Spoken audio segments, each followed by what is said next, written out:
I wouldn't mind if that beast devoured me. I'd get some peace at last. Where's the coot gone this time?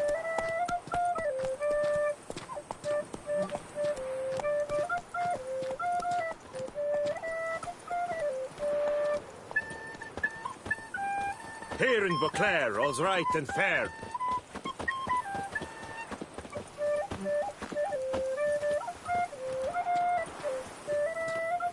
When the Duchessa laughs, it's no laughing matter.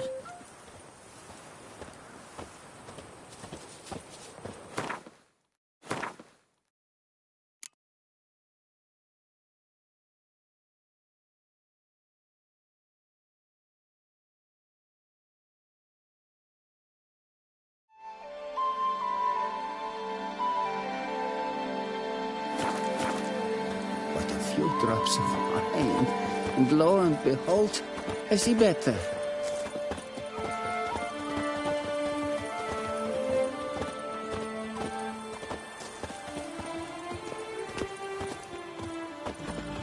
Remember me? I lent you coin for wine.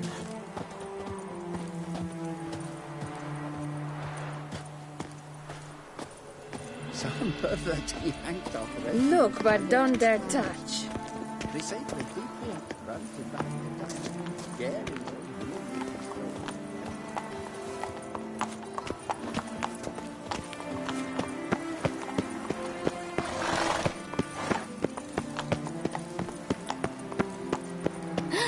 That witcher's rather handsome. All is in order!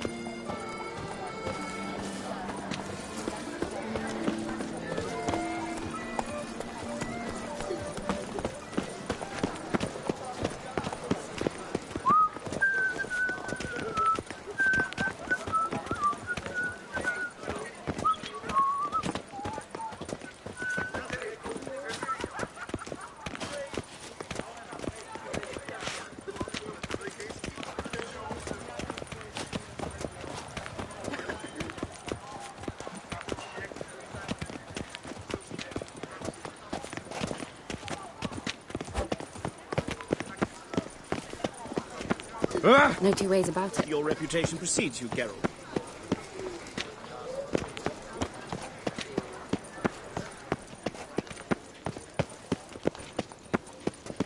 I won't go! I simply won't do it!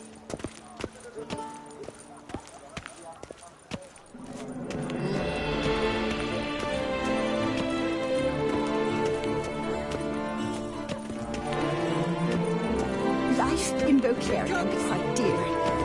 Death, though, that's always fun. 1, 2, 3! Ready or not, here I come! Are you not? Would you care to set true miss waters? And our knights were like chopping Come on! Come here! Come on! Come on! Come here! Shall you face off against still waters? Shall you? Shall you? Like to know who I'm punching. This knight won't reveal his name or face, won't say anything at all, not a word. Rein in your curiosity, sir. A knightly vow is no idle promise. Still waters shall conceal both face and crest until such time as one defeats him. So, will you fight or not?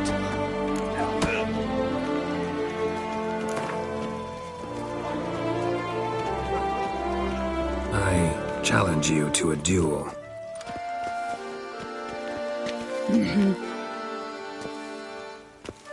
Noble lords and virtuous ladies, another fight is soon to begin.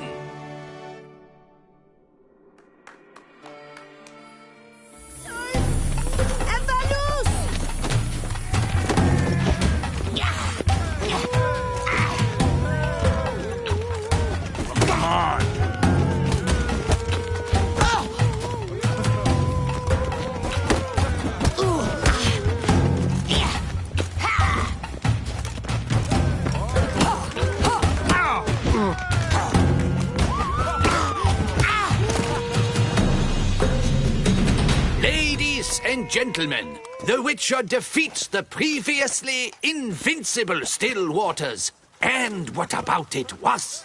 Freed of his vow, the knight can now show his face. Your blows are strong and true. My congratulations. Thanks. Have you naught to add? I'm a woman. No wry remarks? What for? It's the 13th century. Nothing peculiar about it. Women own taverns, run farms, and fight. Will you not claim there was no honor in fighting a wench? No. I'd expect to hear that from someone who was afraid to lose to a woman. Only Mancomb remains. You should look for him by the docks, south of Oatville. Once you've bested him, you can try your strength against the Maestro. Come here!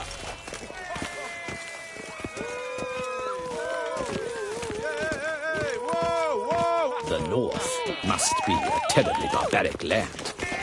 Never you are. The air here is such that one is never hungover. I imagine you've been all over the world, Sir Witcher.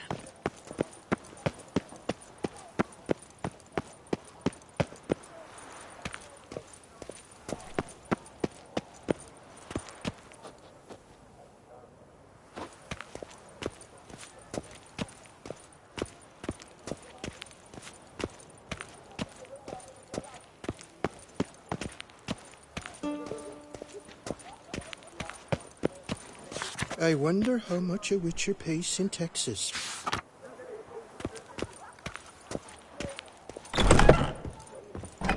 Becketic came reported something awful this year.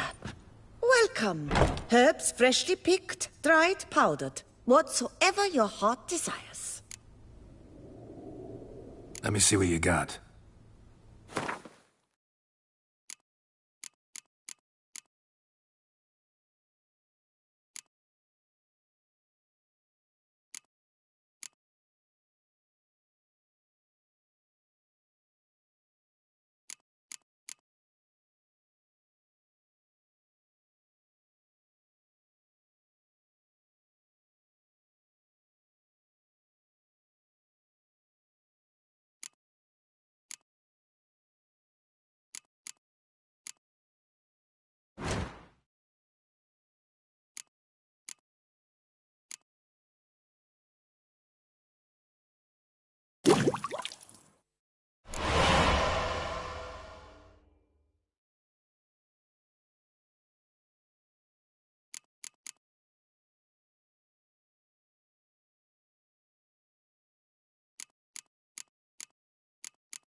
So long.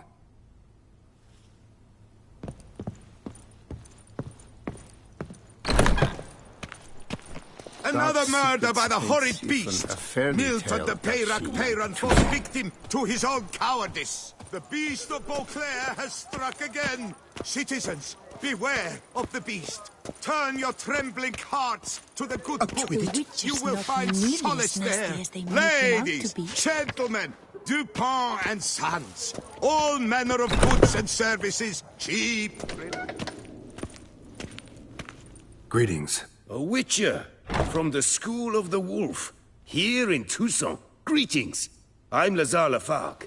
Geralt of Rivia. Seem pretty enthused. Got a job for me? Rather. Mind you, it's no monster hunt, but I'm sure you'll be interested all the same.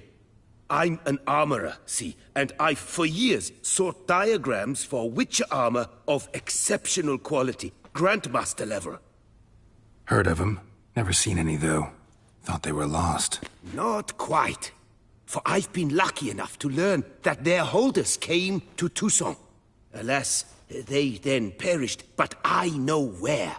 I just need a partner to help me retrieve them. If you know where to look, why not get them yourself? No offense, but do I look like a rough-hewn adventurer? Besides, who would serve my clients while I romped about seeking them?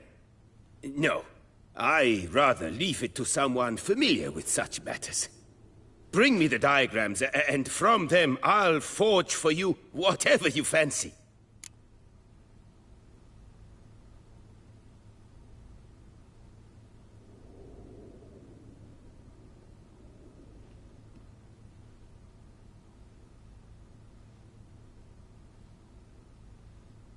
All these diagrams somehow wound up in Toussaint? How is that even possible? Toussaint was once home to Tesham, a legendary and now deceased elfin master armorer. Witches from all corners of the world came to him to forge their plate, their mail. Heard about him. Supposed to have been the best. And thus he charged a king's ransom for his work. Witches would take difficult, dangerous work to earn the coin to pay him. Some, alas, met with misfortune, and the diagrams they carried were left to rot with their earthly remains. Got it. Find them, find the diagrams. But how can I know where to look for their remains?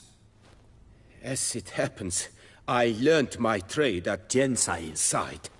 So I heard the stories of the missing witches firsthand.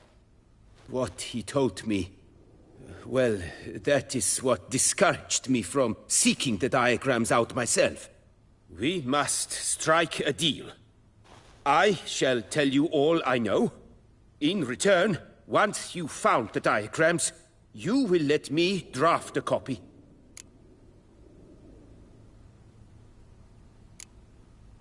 This elven master, how'd he end up taking a human for an apprentice? My father forged armor. As a youngster, I helped him, then began forging my own pieces. Master Tensai saw my work and offered to take me on as his apprentice. Only now, years on, do I realize the honor that was. Alas, my master perished in a massacre later, slain by racists. Though he taught me everything he knew, I did not manage to complete the guild's requirements for Grand Master while he lived. I know I have no equal in the trade. Yet, until I complete Witcher armor of Grandmaster quality, I shall never be certain I've become my teacher's equal.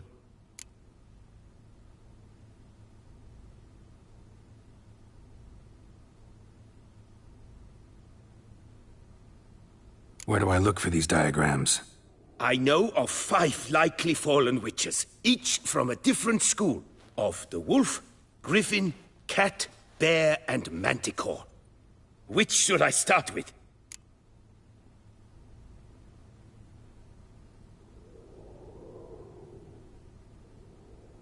Tell me about my brother, the wolf.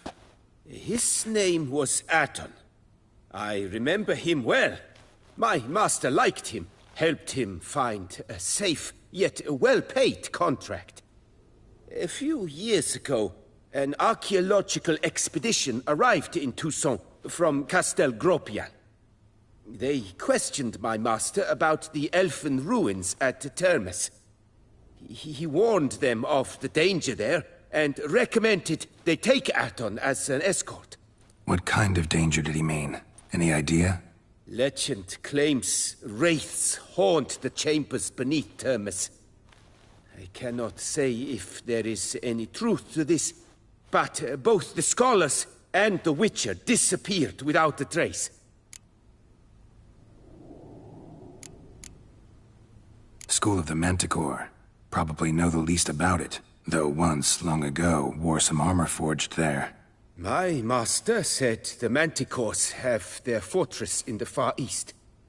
A century past, one of their number came to him, a witcher named Merton. He made a poor impression on my master. He stank like a dwarfen still, and quarreled fiercely all the time. Toussaint slammed the door in his face and told him to return when he sobered up. He would conduct no business with a drunk. The witcher, however, failed to return. Folk say he got into a booze-fueled brawl with the ducal guard. He was arrested and sentenced. Bastille prison, where he was held, well, it's been a ruin for years. Still, you may want to start your search there. The Griffin. What can you tell me about him? He came some 200 years ago, but my master remembered him well. This witcher was not stripped of emotions, you see, as his colleagues were. He had taken on a contract at Fort Usa and required better gear. He showed my master his diagrams, paid a deposit, and was never seen again. Apparently he rode off one night from the fort, never to return. Any idea where he went? No.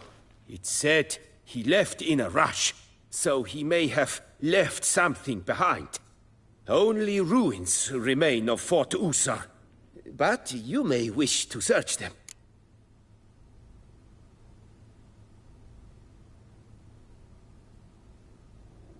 Let's talk about the cat. A year ago, Bartholomew de Launay, the ducal armorer, asked me to confirm the authenticity of a witcher diagram he had received by messenger. You see, at the time he was working on new armor for the ducal guard. A witcher from the School of the Cat offered to sell him diagrams for a full set of gear. The diagrams would have been helpful indeed. The diagram you saw, was it really a witcher diagram? Beyond any doubt. It's a shame Delaunay didn't let me draft a copy. He was quite shaken up, afraid the witcher might simply kill him and take his coin. Possibly a well-founded fear. Soon after, Delaunay disappeared without a trace. I would have searched his former home for clues, but it has fallen into disrepair, and it is simply too dangerous there. Tell me more about the bear, can you? He appeared shortly after Master Toussaint took me on as his apprentice. I remember the bear-head medallion that hung from his neck. I remember a towering witcher who haggled like a fishwife. Witchers never have too much coin. True. This one clearly was not wealthy. But he pledged to bring us coin after he completed a contract at the Toussaint vineyard, where a building had just collapsed. Time passed. The bear never showed, and my master sent me to the Toussaint estate. As it turned out, the witcher had indeed accepted a job. Yet that was all they heard of him, and that is all I know.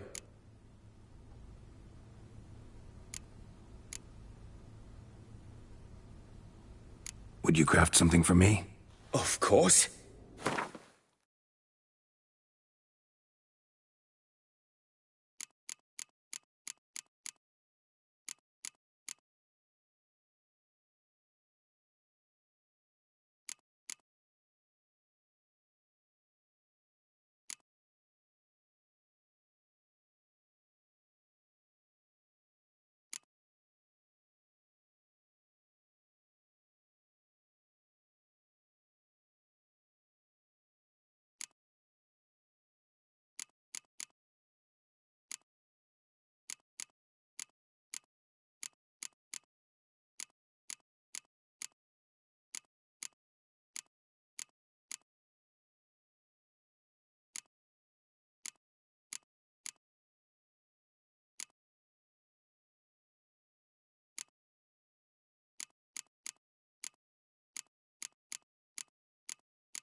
Farewell. Good luck on the path.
Greetings.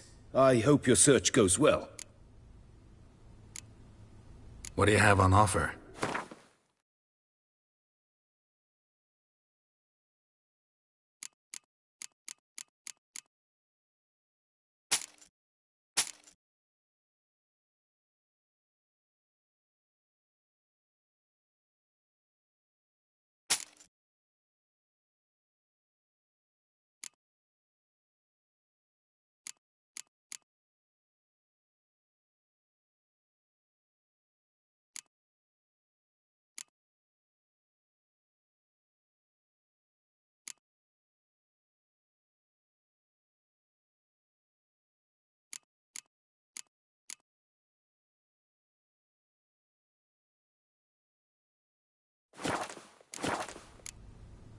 Farewell. Good luck on the path.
Greetings.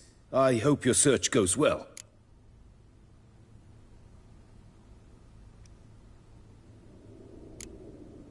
What do you have on offer?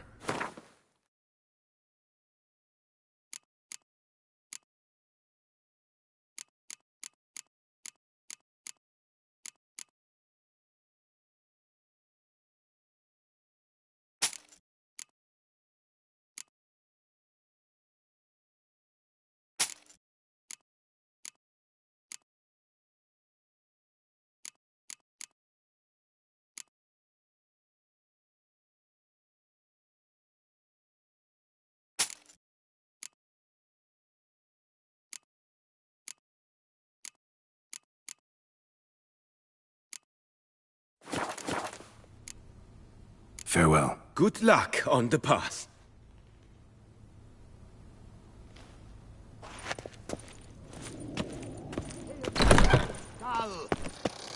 To be honest, every last man Jacques in these parts has but wine and women on the brain.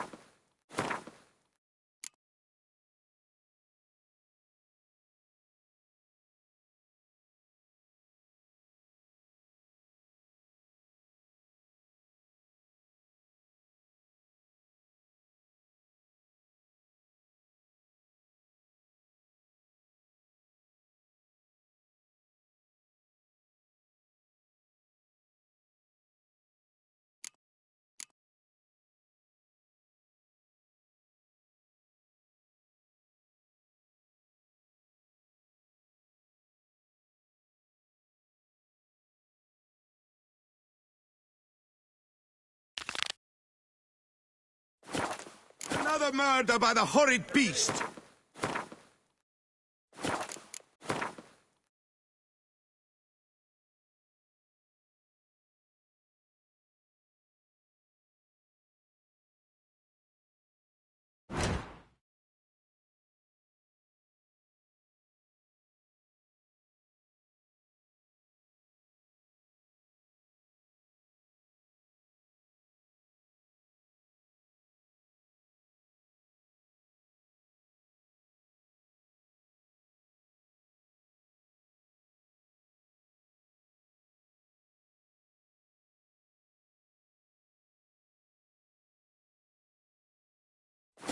The Peyrac Peyran falls victim to his own cowardice. The beast of Beauclair has struck again. Citizens, beware of the beast. Turn your trembling hearts to the good book. You will find solace there. The top doom... The guard protects, the guard serves. The guardsmen have got iron nerves.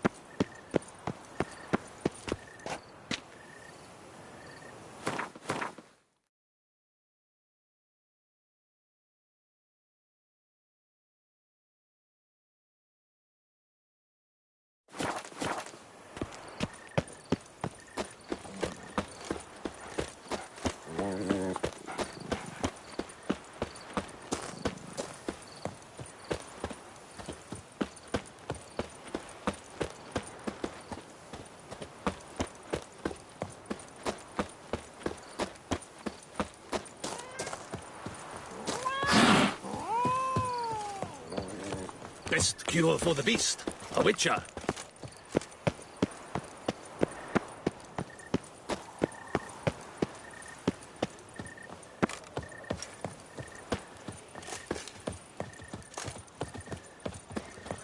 My, do I ever feel like doing absolutely nothing.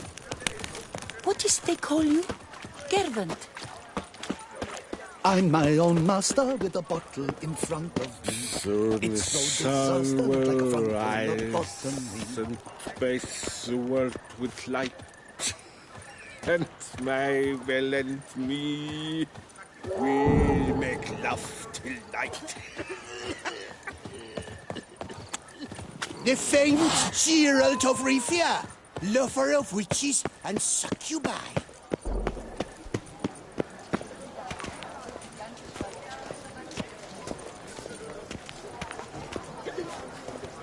The jaw-dropping Mancomb awaits a challenger. His tongue as devastating as his fists. His riposts bring grown men to tears. Who dares? Witcher? Surely you've techniques you'd care to test and demonstrate. Do you wish to jump in? Considering it. So you're not surprised. Consider this as well. Here, intellect counts as much as strength. You see, Mancomb is no ordinary fighter. Mancomb? First I've ever encountered that name. One should never judge an opponent by his name. Master Mancomb is a saddler, though a valiant one at that. His blows are as fierce as his riposts are sharp.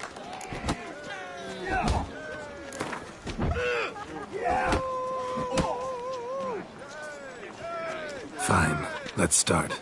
Oh, my knees quake like a carnival rattle. Let's get on with this ridiculous battle. I'm a top taunter, the best around, not one to be beaten by some inbred hound.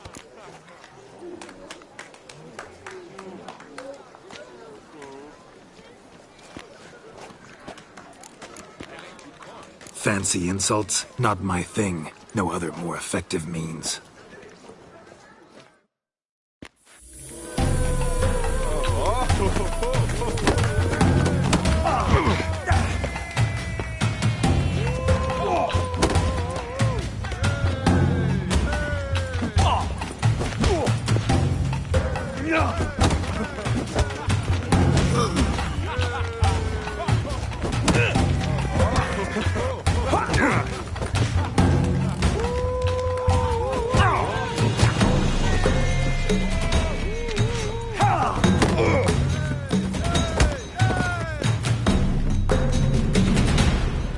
Though a man of few words and even fewer jests, the Witcher is ever a fighter. Geralt has vanquished Mancomb. Thus, you've gained the right to challenge the Maestro. Look for him at the docks, and congratulations. I'm impressed. Thanks.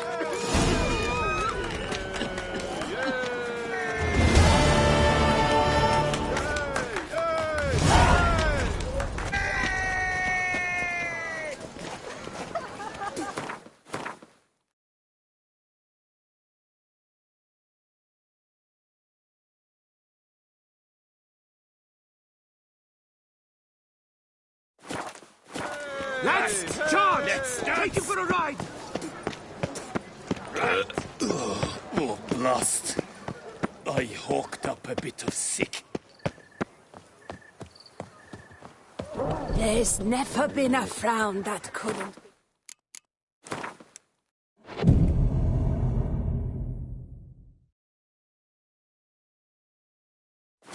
Suppose punishments have visited The us. pitter-patter on your feet. Were it only that. I live near the cemetery.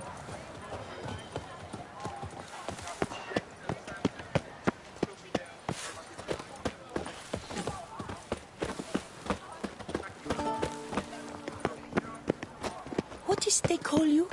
Gervant. How's a man to live?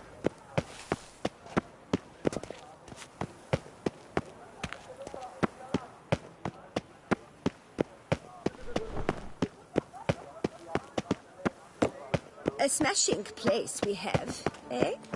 Wine by the barrel, peace and quiet, lovely views.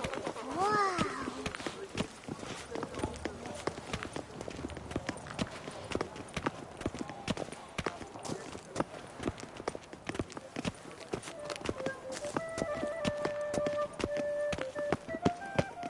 Boors. Lebiota's wheezing lungs. A real witcher.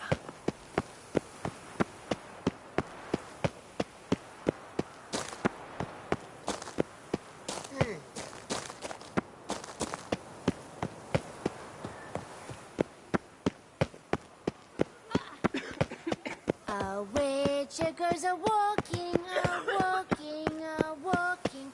A witcher goes a-walking.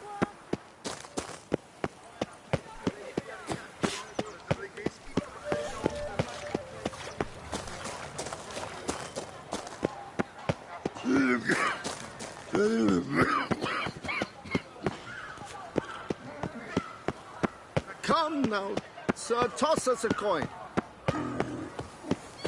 Would you squeeze my glass? Do monsters have mamas and papas?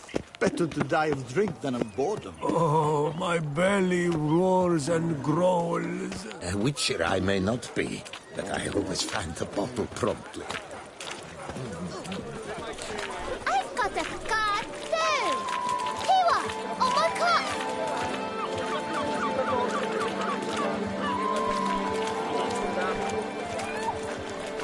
I need good victuals, rations, suited to a voyage at sea. You've come to the right place.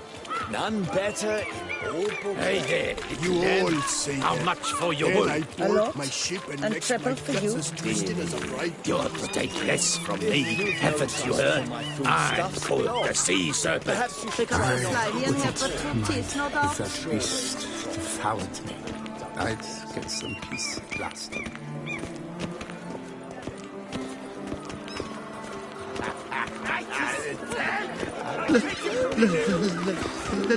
Let me live. Some duck!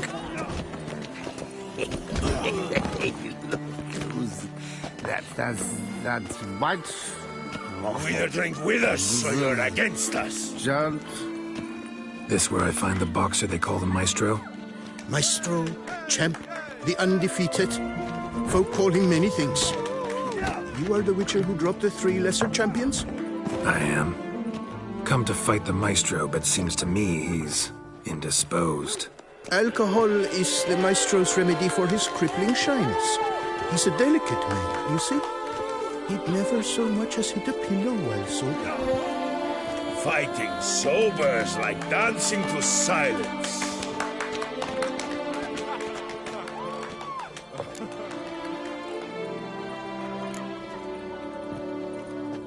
Forget fighting. Sure you can stand? You're blind drunk. Not your bum-bopping business. Ah, you chat while my vodka's gone flat. Will you fight, yea or nay? Let's go. I challenge you. Hold on. Whoa. I am a man of principle. I keep to a code. I don't tinkle where I eat, and I don't fight folk who don't drink. Meaning? Meaning you're to drink, or hey diddle-diddle out of here.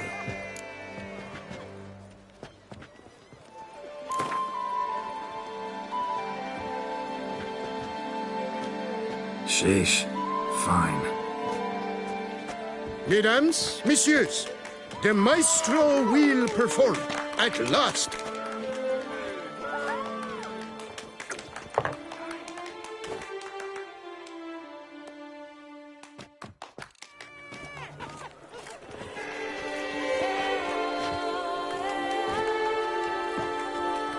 Let's do this.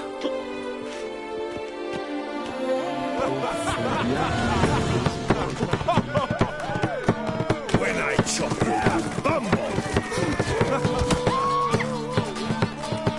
Come on, come closer. Hey, well past that. Under it, post, yes.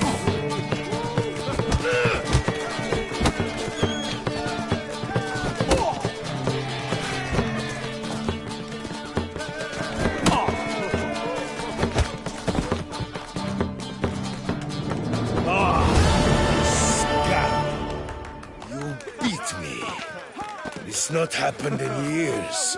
Your fists, they're glorious. Thanks. I'm gobsmacked, I am. I have to drink it off. Oof, good fight. To speak true, I'm pleased you stripped me of the title. I shall have more time to pursue my chief interest now. Witcher Geralt of Rivia is hereby crowned Fisticuffs champion of Beauclair. Bravo! Behold your trophy. A life without liquor's like loving without licking.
booing.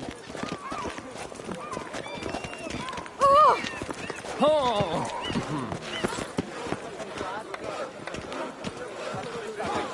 Ooh.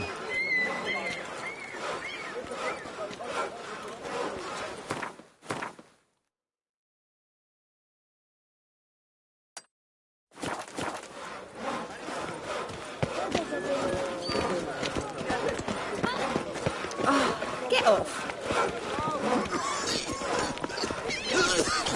Oh! The bells. Did you get those scratches on your face there?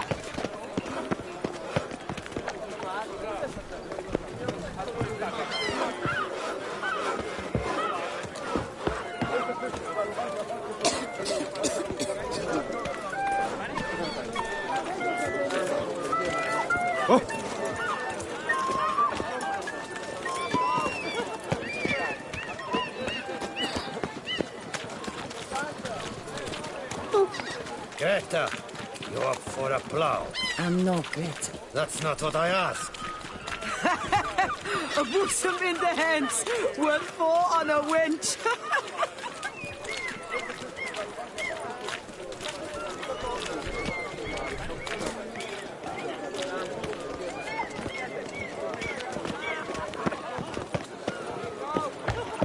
Not bright and rosy.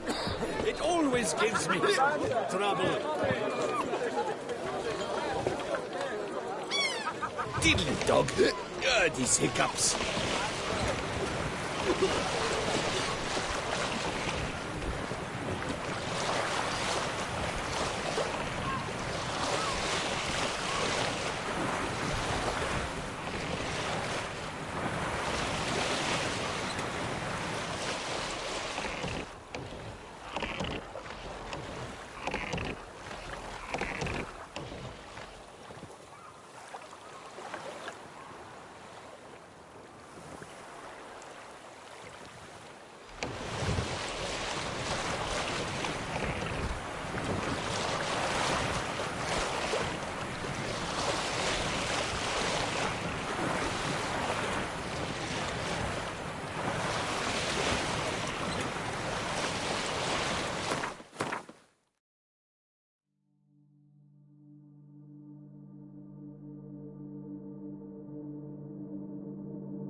Come on.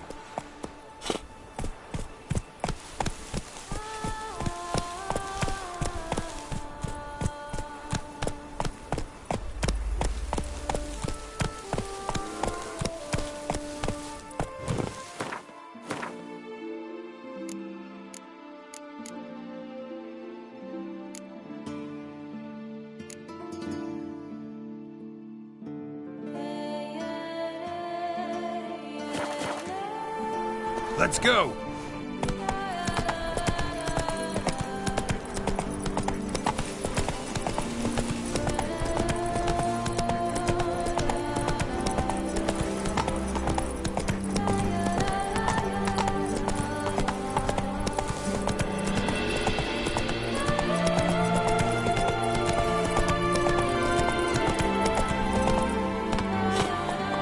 Drink! Give me a drink!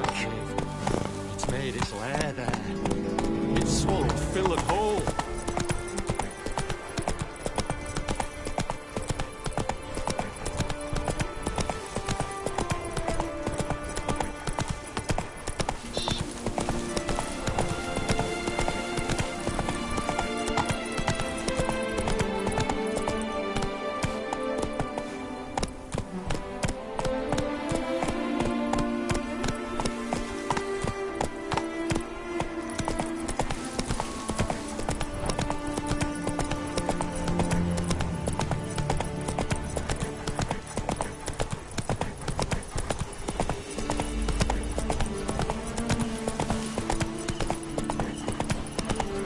Whoa!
Scholars pitched camp here.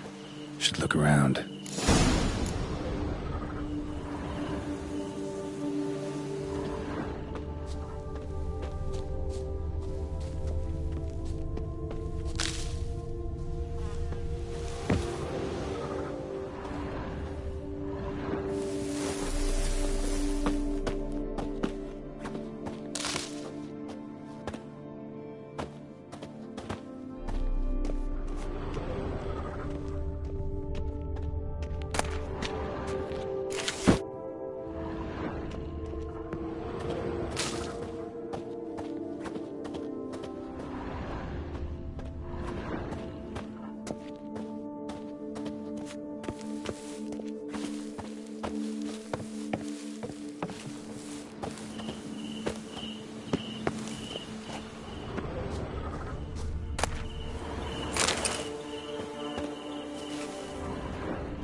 Scholars.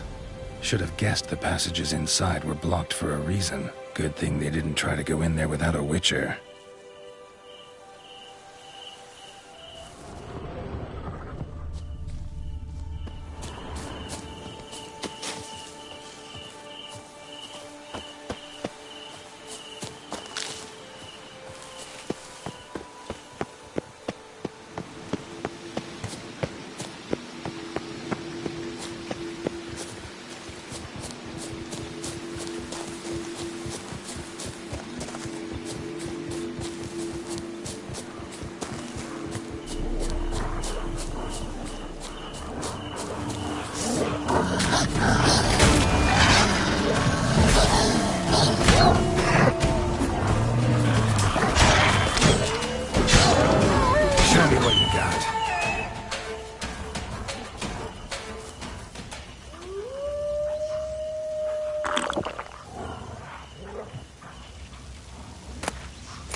magic barrier.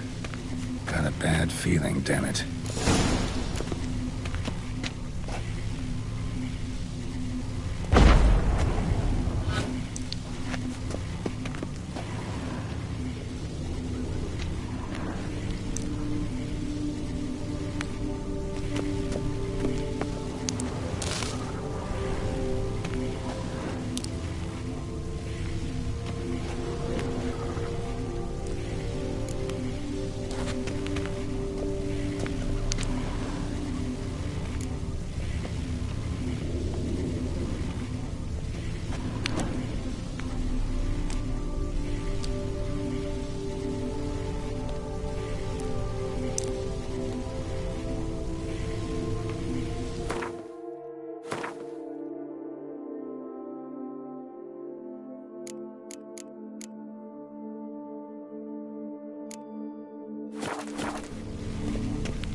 Better.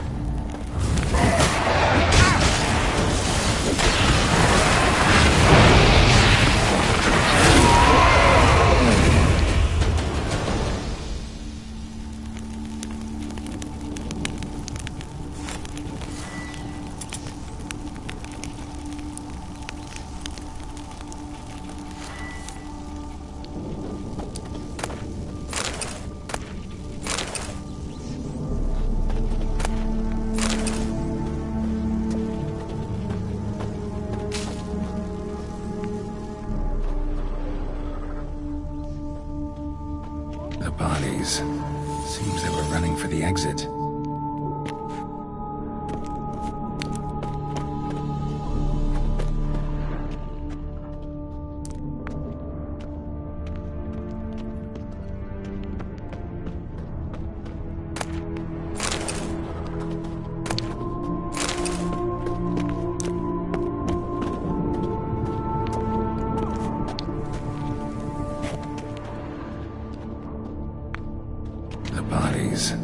Seems they were running for the exit.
Show me what you got.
Satchel looks like it belonged to a witcher.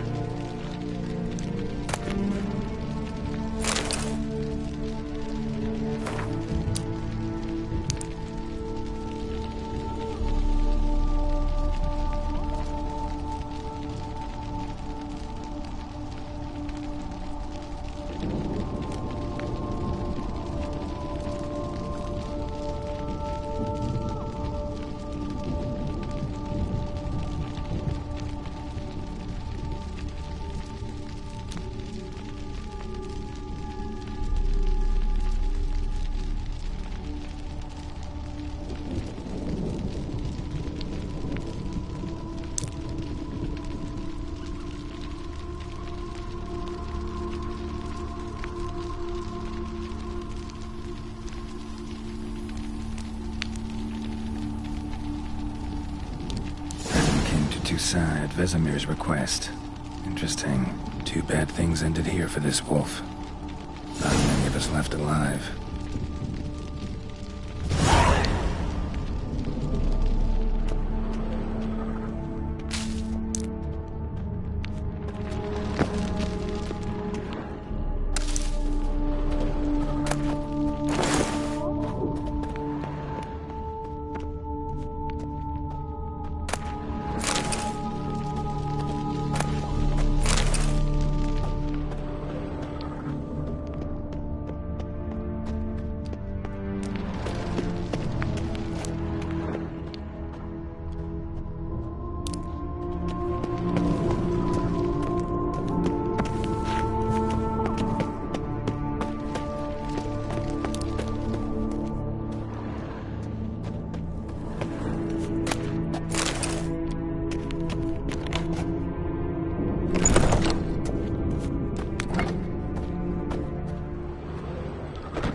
Witcher. Brought the ceiling down to bury his foes. Ended up burying himself, too.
It's clearing up.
You are the famed Geralt of Rivia, are you Scour not? all the fairs, you'll find no better wares.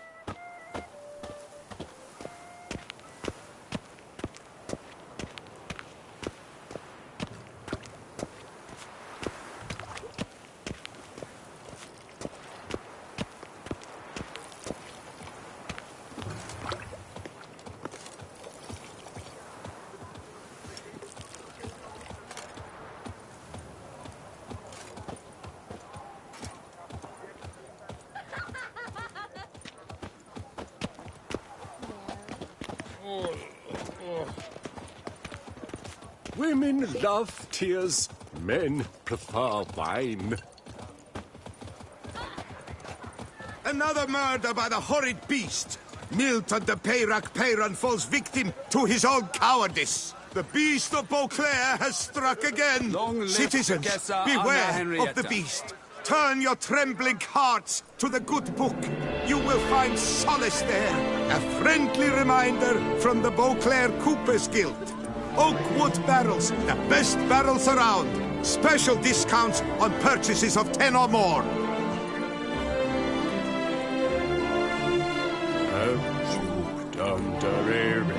Another murder by the horrid beast. Milton de Peyran falls victim to his own... Greetings. I hope your search goes well. Managed to find something already. Wonderful. I shall draft a copy. This is good.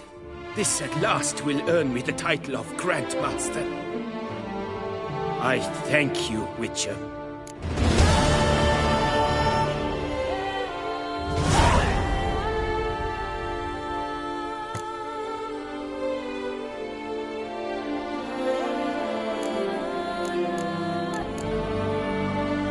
Would you craft something for me? Of course.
Farewell. Good luck on the path.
Greetings.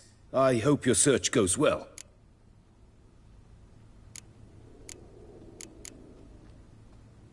Would you craft something for me? Of course.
Farewell. Good luck on the path.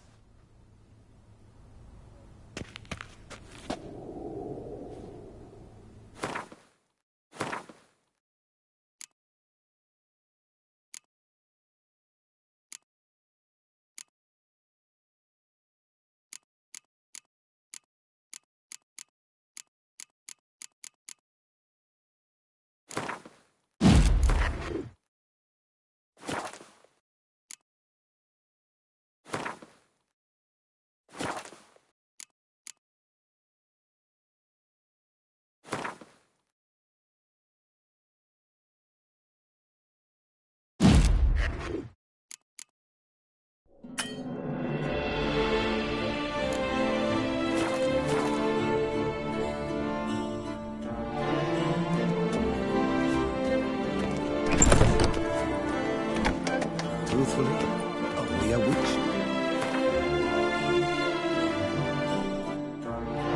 Prepare to witness wonders at the annual chivalric tourney.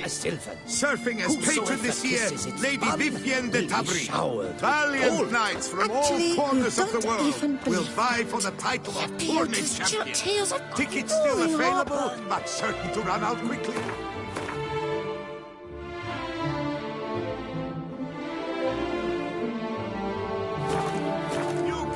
And old alike.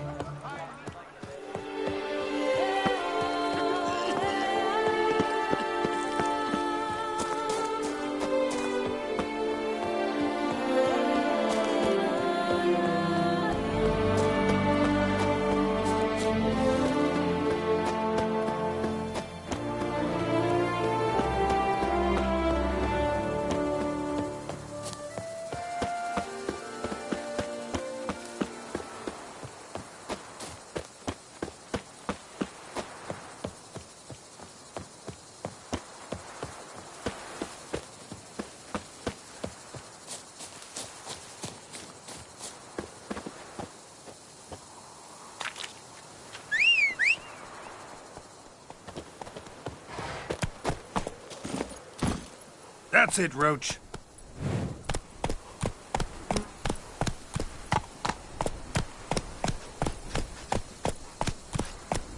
If I see that tittering cat again, I swear it, I'll scratch her eyes out.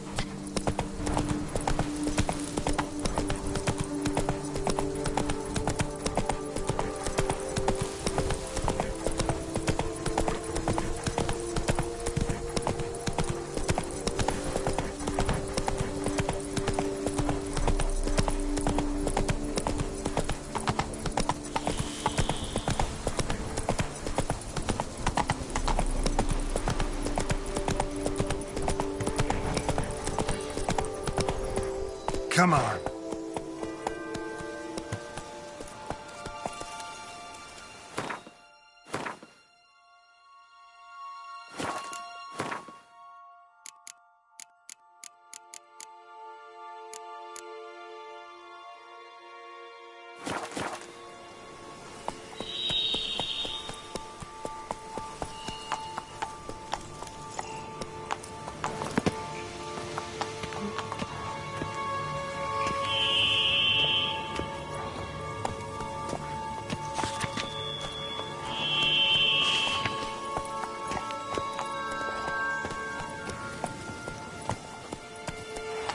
Regis. Couldn't have picked some other place to meet.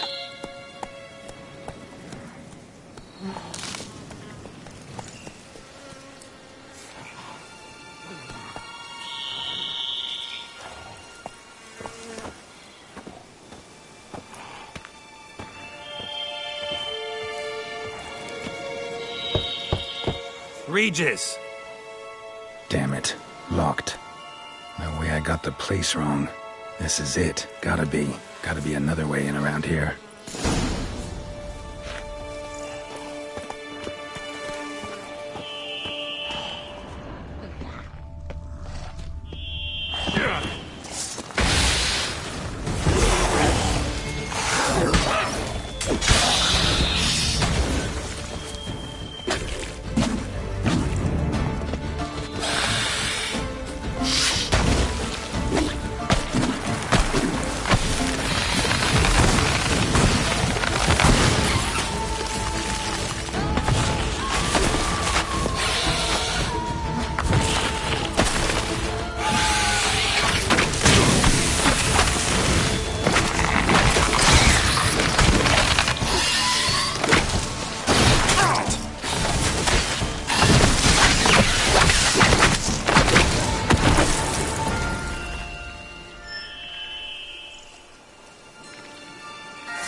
Plenty around here.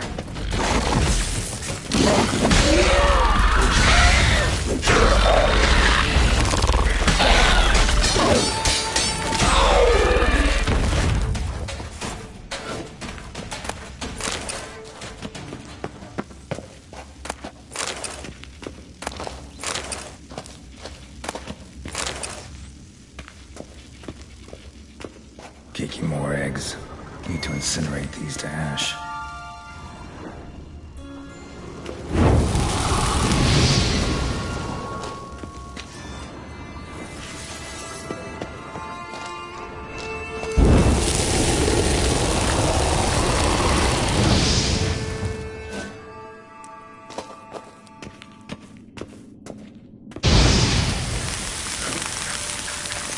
There's some stench.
Agreed to meet a vampire at a cemetery. How much more cliché can you get? Nothing comes readily to mind. Could have left the door unlatched. What of my privacy? I value it rather deeply. Unmolested, especially by unwanted guests, that's my preferred state. Besides, I knew you'd find a way to get in. True enough. Need to find your friend. I'm hoping you'll agree to help. I shall do whatever's in my power. Yet what you want or even need must matter little. What matters is what Dettlaff wants. If he does not wish to be found, you will not find him. Ever. End of story. Come on. Gotta be some way.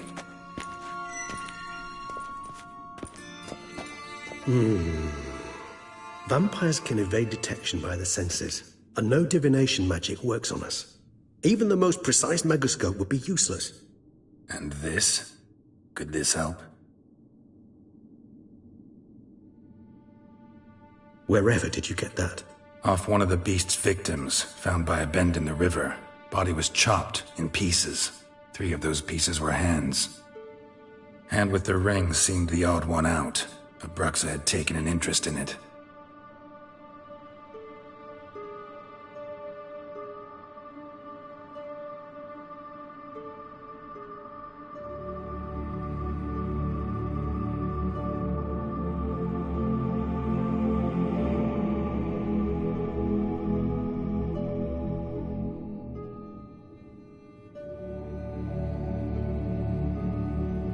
It's Dettlaff's hand, without a doubt. It will do splendidly.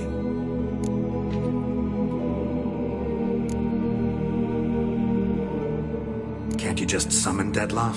You're both hired vampires, there's gotta be a way. If I'm to be entirely candid, there is indeed one. But believe me, we will be better off never availing ourselves of it. It is a last resort. Absolutely. Last resort? The hell? Why? There is a being who can summon Dettlaff. Possesses the authority, even the power, to force him to appear in a given place. But the very act of contacting this being, well, it's akin to walking a slack line extended over a chasm filled with molten lava. An exercise as perilous to me as it would be to you. A risk I'm unwilling to take. I beg you, Let's do it my way. It will be both quicker and easier. Ring's pretty intriguing. Made of no metal I've ever seen. And the ornamentation. It comes from our home, where we lived before the conjunction of spheres. It's actually mine. I received it from a dear old friend. You might call him a humanist. He saw us vampires as guests here, guests who owe their hosts, meaning you humans and the elder races, respect. Respect? Meaning not to treat us like cattle to be slaughtered for food? Precisely. And the reason why I, in turn, gave it to Detlef. To remind him of the ideals my old friend championed. The hand. What do you plan to do with it? You've heard of Kovinaris' theory of tissue memory retention. Rings a distant bell. Read about it in Alchemia Oblitera. There's a copy of Kermoran, tattered, nearly disintegrated. But if memory serves, Kovinaris never managed to prove it worked. He did prove it. Just never managed to publish his findings. He and I corresponded, you see, after we became friends. Thus, I know he completed his research and performed the first tests. It's complicated, so without delving into details, it is possible to use any piece of tissue to reconstruct what a whole body experienced. How's it work?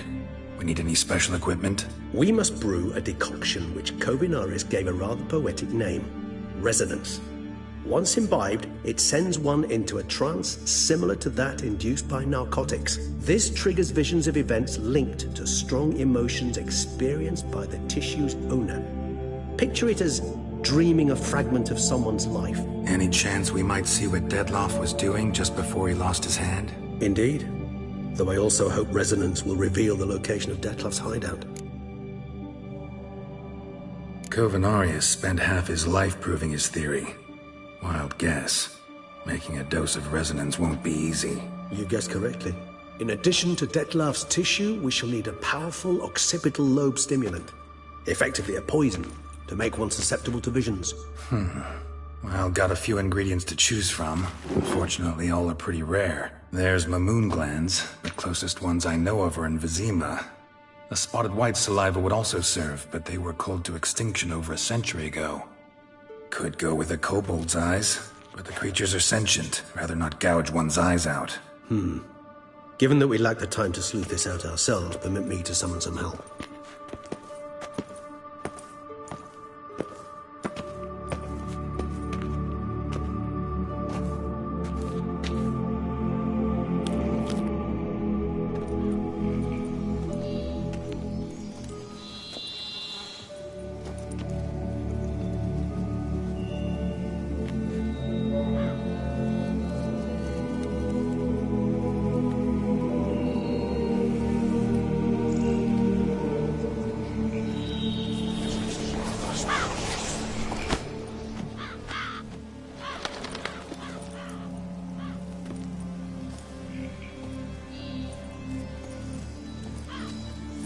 What was that? A raven? Rather a common sight at this latitude. Very intelligent fowl.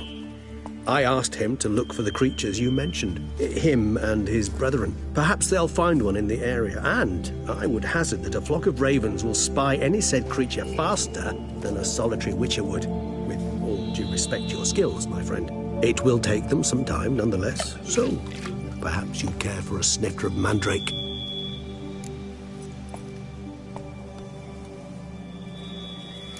Rarely say no to a snifter. Sadly, this is but a weak infusion rather than a proper distillate. Even better. I remember your mandrake hooch. Made people say things they'd have rather kept to themselves. Now, what could Geralt of Rivia prefer to keep to himself?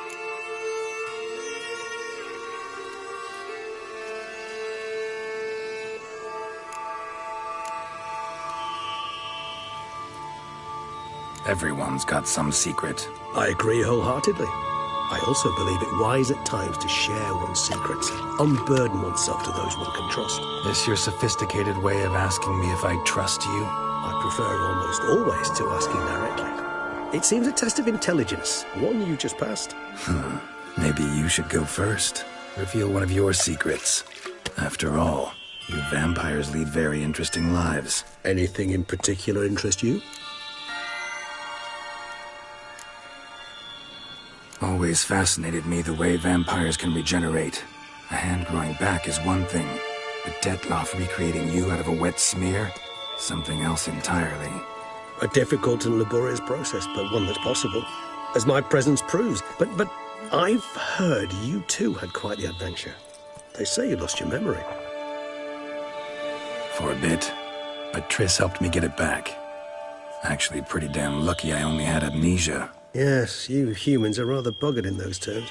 To strip you of life is, well, it's just plain easy. I've always pitied you in that regard. We vampires are much harder nuts to crack.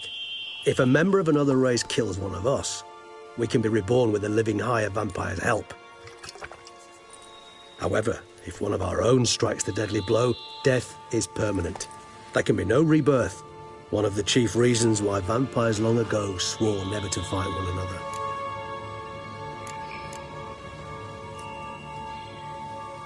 Got a new life, a new body. That give you a new start? Blank slate? Starting all anew is a very broad concept. What exactly do you mean? Your blood addiction, say. Wondering if your body's the same, if it still remembers. Maybe if you drank now, you wouldn't get hooked. All addictions are a form of slavery. Re-addiction's not a risk I'm willing to take, just to test a hypothesis about corporeal regeneration and whether propensities carry over. Fair enough. Curiosity, that's all. Sorry. Not to worry, Geralt. Curiosity's a natural reaction under the circumstances, apart from which I've always valued that trait in you.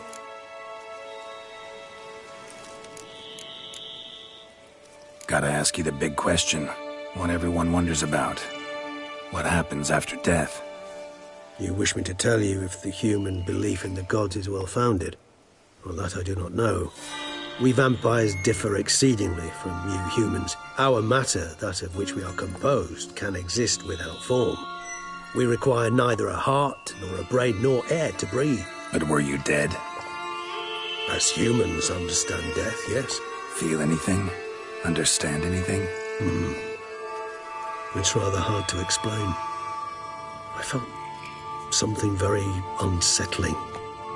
Something I cannot even name, for I did no reasoning. Only after rebirth did I begin to understand that what I had felt was cold and unimaginable fear. If not for Detlaff, I might have drowned in an eternity of icy terror. Can't have been alive then. Sheesh, experience like that must be vicious. Indeed, it's hard to compare to anything I know. Yet you are aware we don't see death as you do. The way you cling to life, we find it entirely peculiar.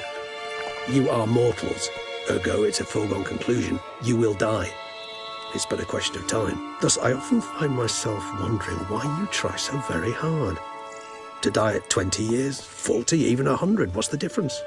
They're all but the blink of an eye. Depends on your point of view. Man who's got 1,000,000 crowns to spend can't possibly understand one who's only got 20. Very true. One's outlook can indeed change much. Curious what you did after you were reborn. As I'm sure you can surmise, at first I was thoroughly absorbed with recovering. As it is, I've still not recovered completely. Yet I was so weak the first year that I could not stand nor move on my own. Detlaff bore my weakness bravely, showed great patience. If not for him, I wouldn't be here, and I'd have regenerated far slower. Once I could at last stand unassisted, I set off for Bruges, for my one-time home of Dillingen. There I led the peaceful life of a rural healer and surgeon, enjoying my neighbours' respect and, in fact, constituting the exact opposite of the monstrous vampire the populace imagines. Bruges, you say? Rebirth make you sentimental? Perhaps a dash. But what of you? Where have you been? Ever find your Cyrilla? Back then, yeah. But we parted again soon after. And when the time was ripe, she came back, defeated the Wild Hunt together. Seems I certainly missed quite a bit while I was absent. True enough. But it's a conversation we'll have another time. Need to know more about you now.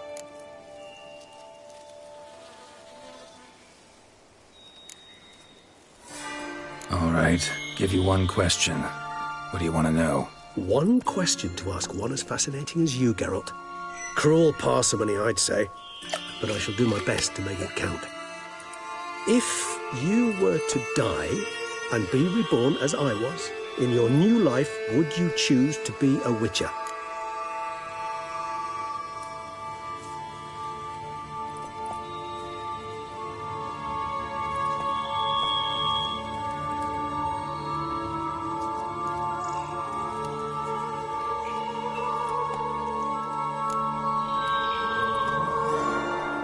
That's what interests you most?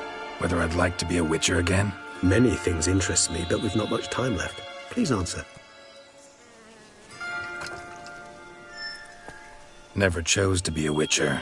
Fate chose for me. Had it been my choice, I'd have picked a different profession. A profession where I wouldn't have to risk my life every minute of every day.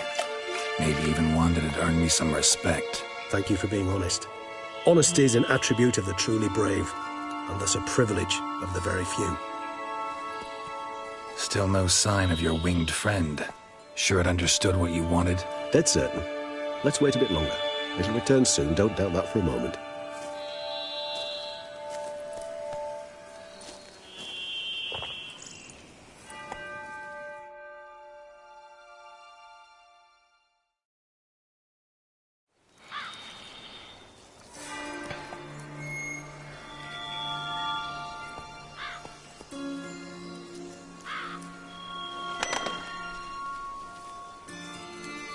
Ever vigilant, even in his sleep. Quite vampire-like, in fact. Are you absolutely certain they don't administer a few of our genes during the trial of the grasses?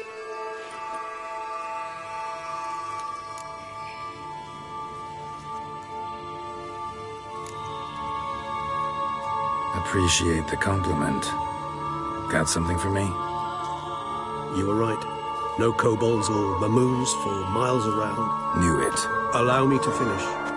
You see, there's this spotted wight. It haunts an abandoned residence in the Caraberta woods. Impossible. My brethren hunted down every last spotted wight before I was born. Then it seems you must revise your knowledge of spotted wights. For somehow this one managed to survive your brethren's onslaught. It seems I know this home it haunts. Recall a tale about it. Locals believe the place cursed. Perhaps that's how the wight survived entirely unmolested.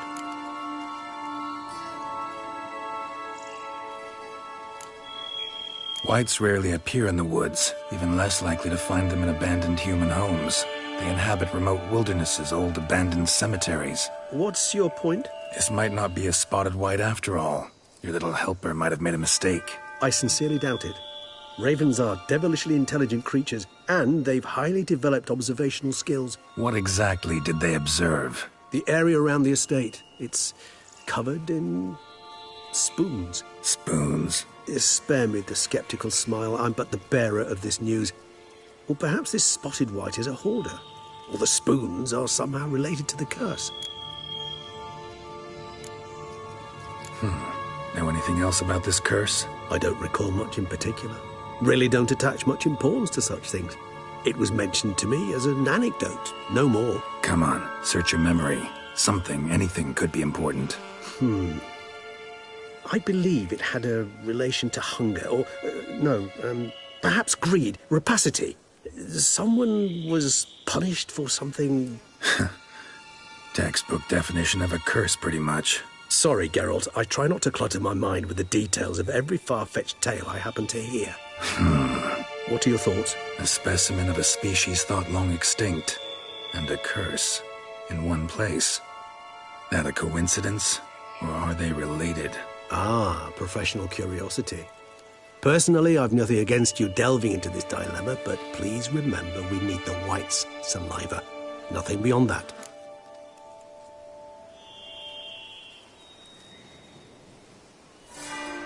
Let's do this. Start making your decoction while I go get some saliva from that wight. Uses it in its brews. Do you imagine the wight will simply sell you some? Worst case scenario, I'll bring you its salivary glands. They ought to do as well. For a moment there, I imagined you asking the wight to spit into a vial. Quite amusing as a thought, but the salivary glands will do fine indeed. So, see you later. Yes, till later. I shall start by perusing some tomes. Tomes?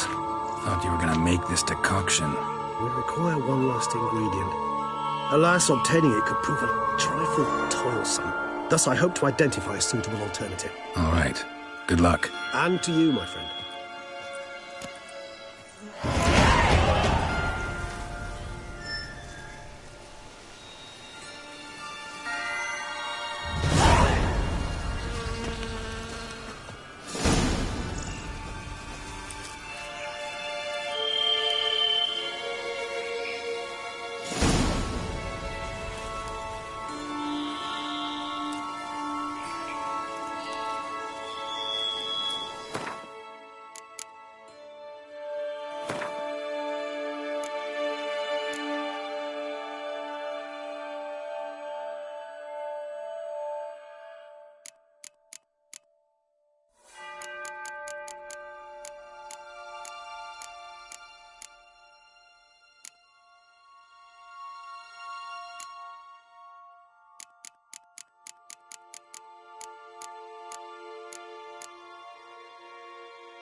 Move it!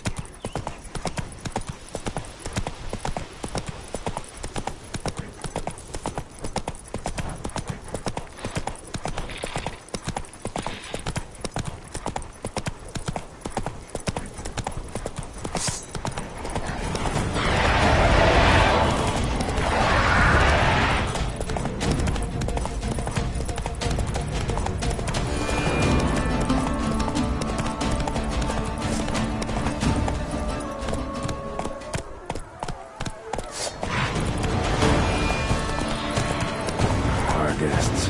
Never a good omen.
Spoons are beating out some kind of rhythm, a message, trying to tell me something.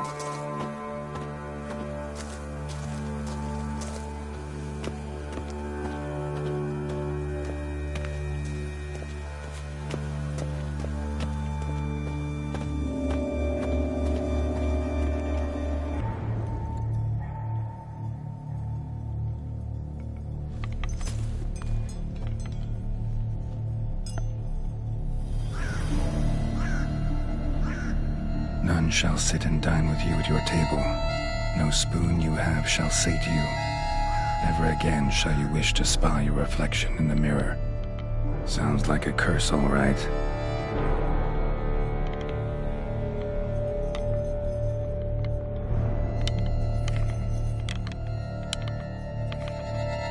Somebody's clearly obsessed. Regis mentioned the place might be cursed. Can't be a coincidence. Need to look around.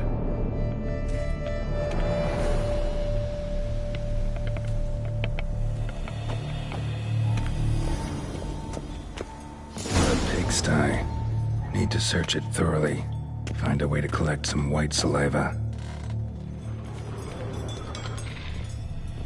White's obsessed. A real collector. Thoroughbred. Spoon's incredible. The craftsmanship. Must have graced a rich man's table.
girl.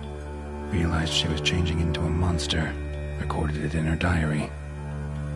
Poignant.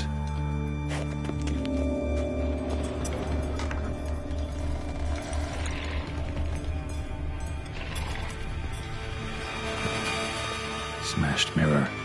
As if someone couldn't stand to look at themselves. The monster. Journal's author, maybe?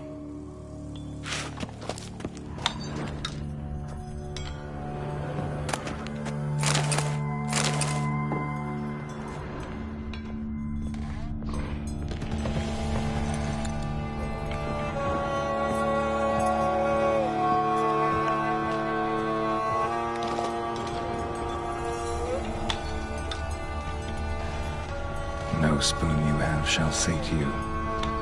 Whatever lives here treated that literally. Still searching for the right spoon.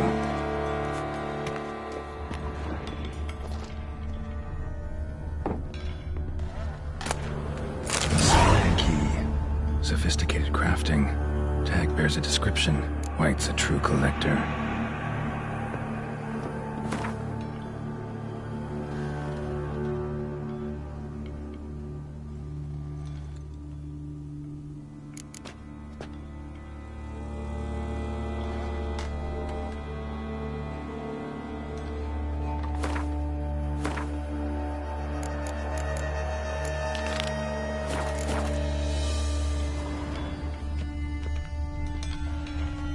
Spoon. Pretty ordinary. Maybe a little old.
Woman's name scratched into this wooden spoon. Romantic.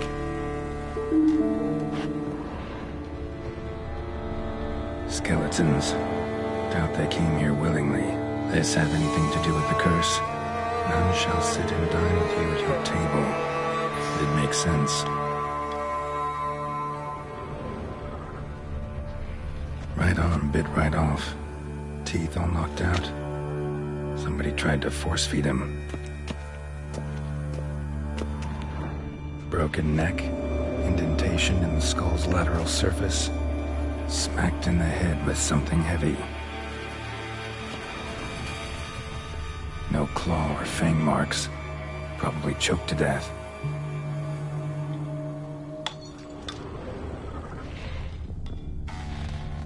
None shall sit and dine with you at your table. No spoon you have shall sate you.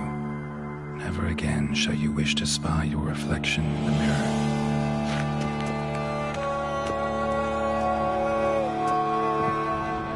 Another spoon. Yep, just as normal as the last one.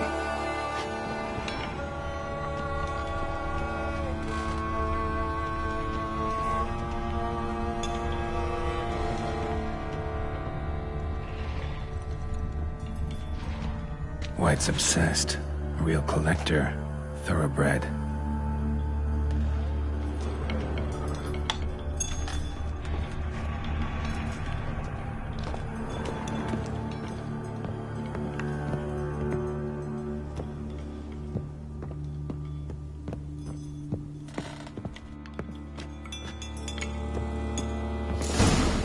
Actually does seem like a wight's lair. Bit atypical, but still. Cauldron should be somewhere around here.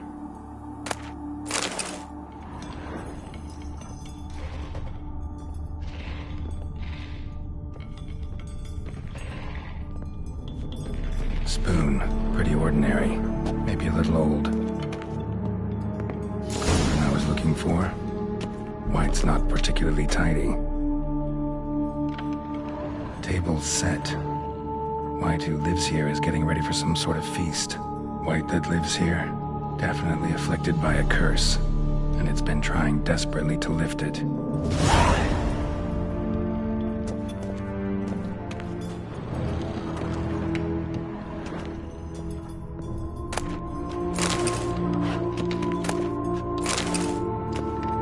Another spoon.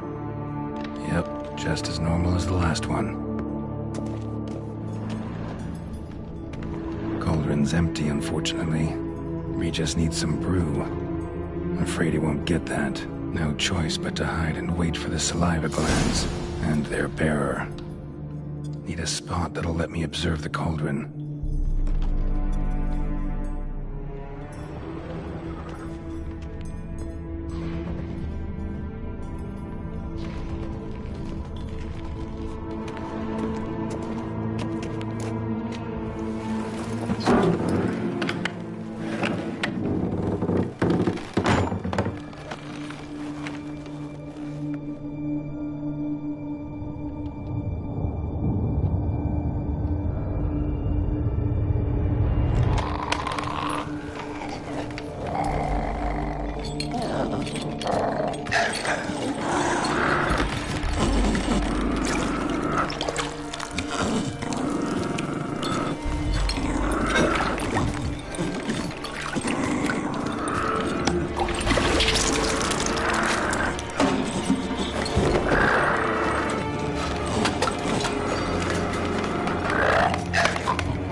Not gonna hurt you. Wanna help? I've seen the words of the curse on the walls. Think I know how to lift it.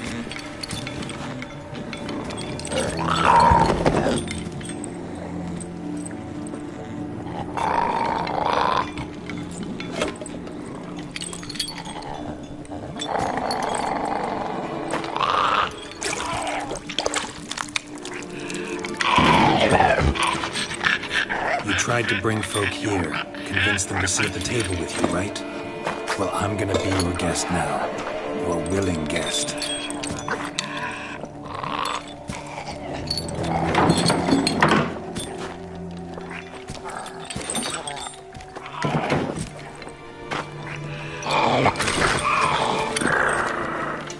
Just need a bit for Regis.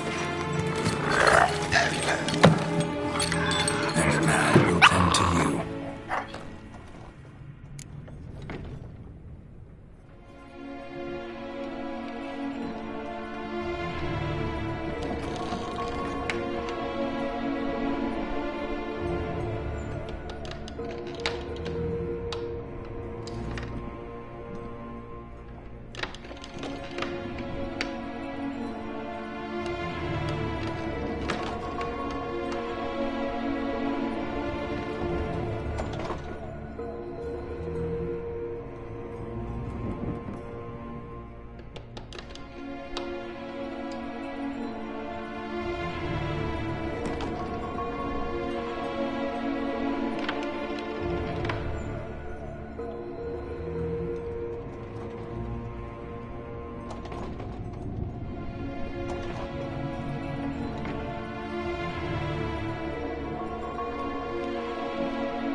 get this right. Words of the curse were, "None shall sit and dine with you at your table. No spoon you have shall sate you. Never again shall you wish to spy your reflection in the mirror."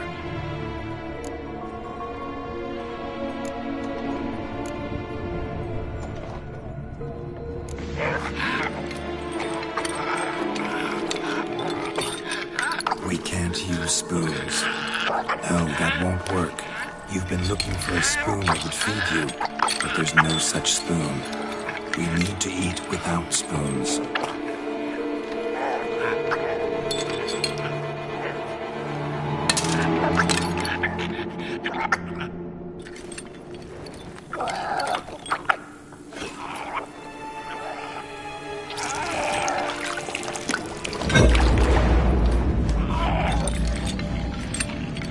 Open your eyes.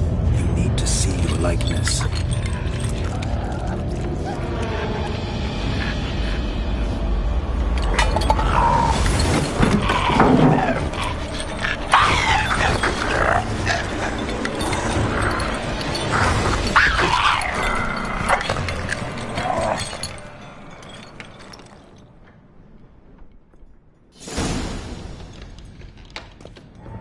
Think it worked. Just not quite like I expected. Need to see what happened to the wight. Won't be hard to find given its stench.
Not your lucky day.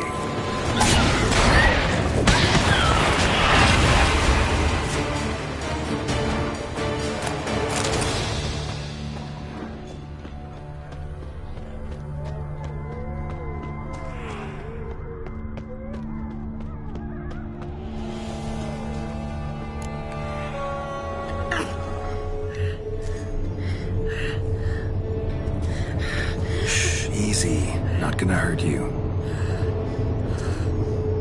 Eat. I must eat.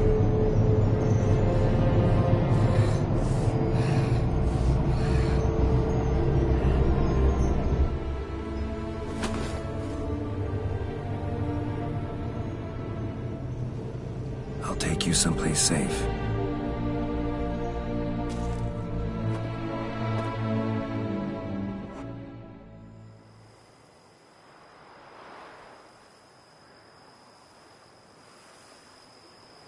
So I took her by the hand and led her here.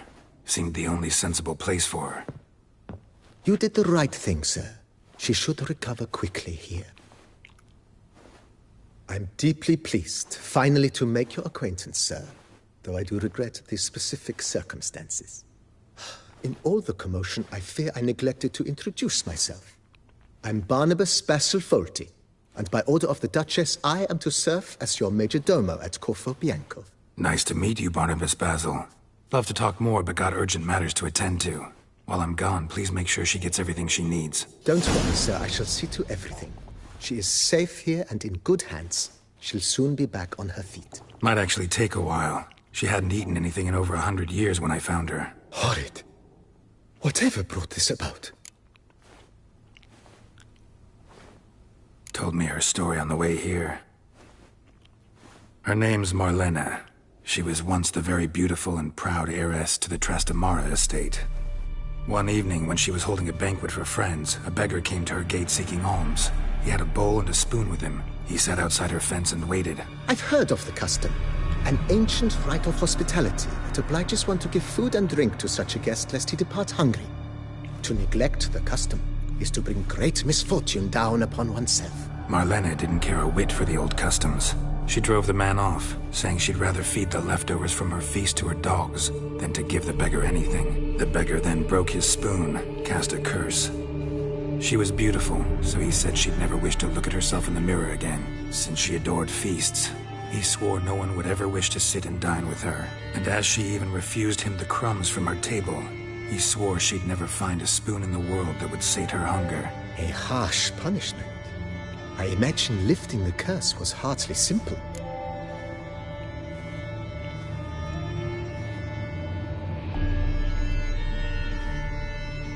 Curses are tricky.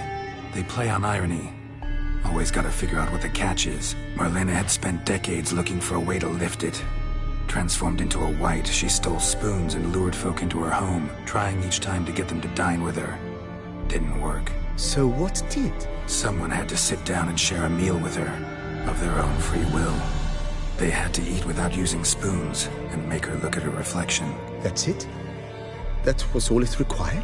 Simplest solutions are sometimes the last that come to mind. Besides, when you're a wight, it's pretty damn hard to find willing human company for a feast. I imagine so. But, most importantly, it is now over. Please, don't worry. She will be in good hands here. Vineyard comes across as a place with a rich history. Know who owned it before me? Baron Rossel, who went bankrupt, forcing him to sell the estate to the Duchess.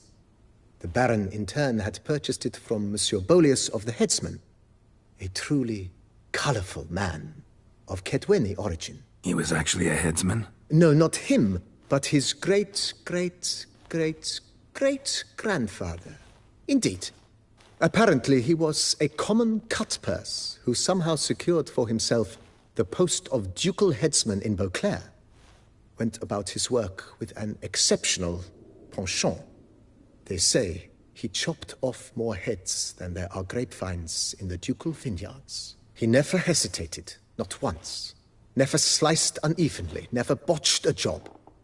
For his exemplary service, the Duke granted him a title and this estate. Monsieur Bolius, on the other hand, was an engineer in his younger years. Once retired, he settled here and took to producing wine. Sadly, misfortune struck and he lost his sense first of smell, then of taste. Additionally, he could not drink alcohol. His medic forbade it. Shame that. He gave up making wine? Not at all. He made even more of it. Began throwing wild balls to which he'd invite friends from far and wide in order to treat them to his wine and delight in the fact that at least someone could enjoy it. It's the sort of man he was, Monsieur Bolius. Mind giving me a little tour de Corvo Bianco? Not in the least. Follow me, please. I think it would be practical to begin on the hill.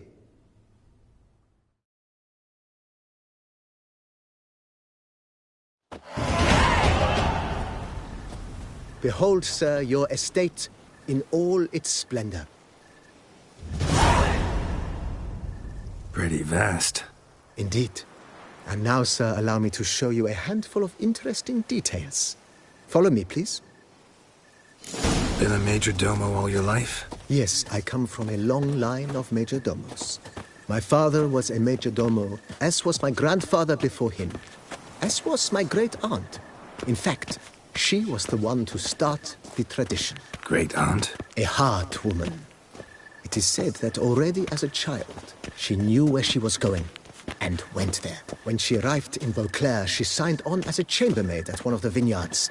then slowly worked her way up to Major Domo. She dragged the rest of the family up the same path.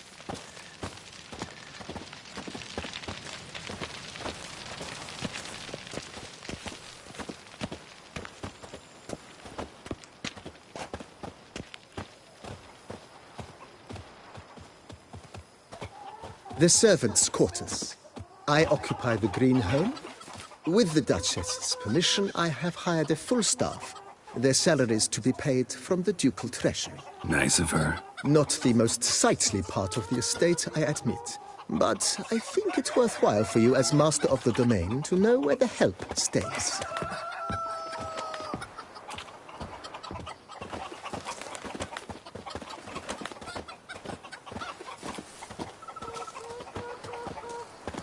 Baron Rossel ordered the vines in this part of the estate uprooted and olive groves planted in their place.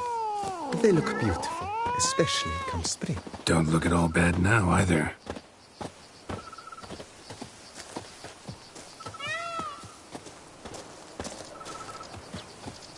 Down below lies your vineyard, where we grow a strain of Carfanere, one of the world's oldest.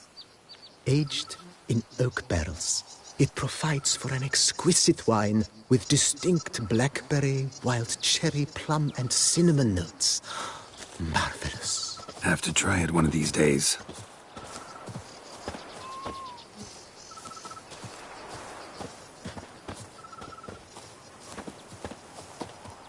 Nice well. Picturesque. Yes, though it ran dry long ago. During the raucous feasts Master Bolius held, he would order it filled with wine. There's a tale about a guest attending a Bolius ball for the first time and thus unaware of the custom. He had suffered great heartbreak and had decided to end his life by jumping into the well. The festivities were coming to a close, and the well was nearly empty when the suicidal guest finally jumped. Instead of killing himself, he merely broke his legs. To numb the pain, he drank the wine. Drank himself to death? Not at all. When found the next day, he had concluded he'd witnessed twin miracles. The water had been changed into wine, and he had survived. He retired to a monastery in the Dragon Mountains and began preaching the wisdoms of Lebioda.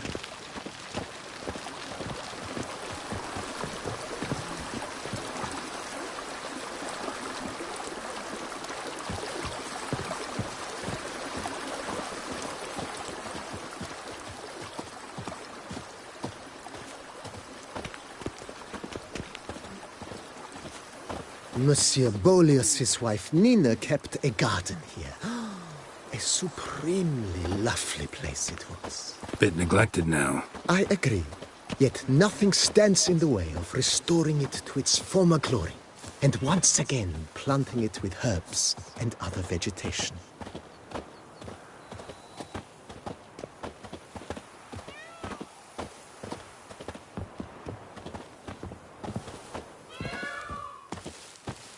Madame Nina planted diminutive, delicate flowers and herbs here.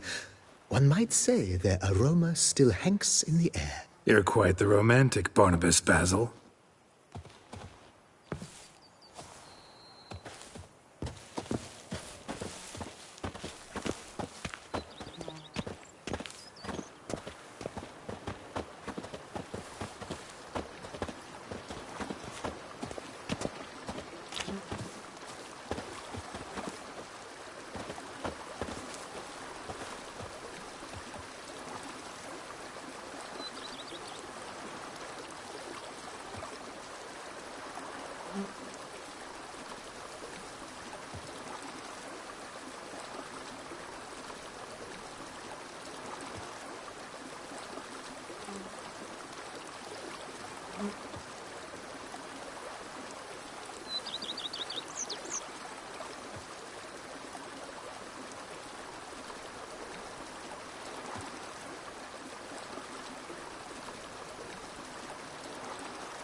Knights errant?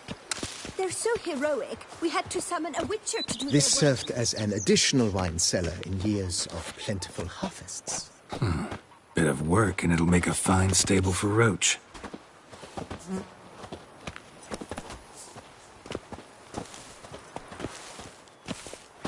I work from dawn to dusk's last light, then give my wife a good long night. The cellars, voila.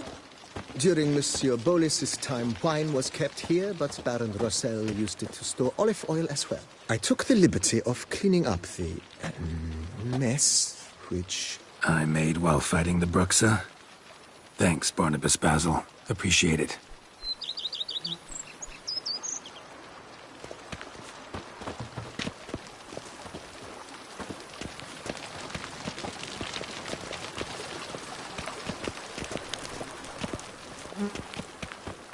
As you can see, the facade is, how to put it, slightly stained. But one cannot deny it, a certain subtle southern charm. True, though it could use a bit of subtle paint.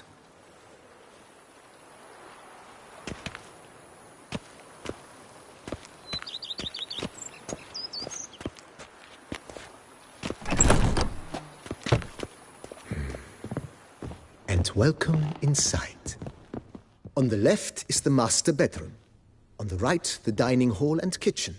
Upstairs, you shall find the guest room, currently used for storage. Not a bad idea. At the moment, the house is only minimally furnished.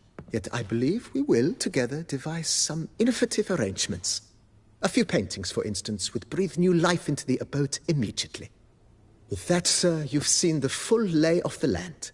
Corfo Bianco is a beautiful estate. Though one must admit, time has taken its toll. Forgive me for being forward, but if you were to choose to invest a small sum towards its beautification, consider me at your service on the matter. Think I'll take you up on that. Be sure to come and see you if I decide to do any remodeling. Mentioned the place could stand to be spruced up. Oh, most decidedly, sir. The question is where you would like to begin this rejuvenation.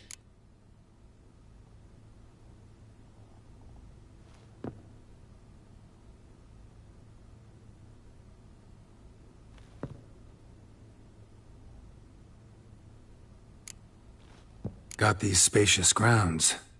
But maybe it's time to make them more... useful. Oh, yes. We certainly should. The way I see things, given your trade, sir, you would be wise to put in a grindstone and an armorer's table. A good way to start things off, don't you think?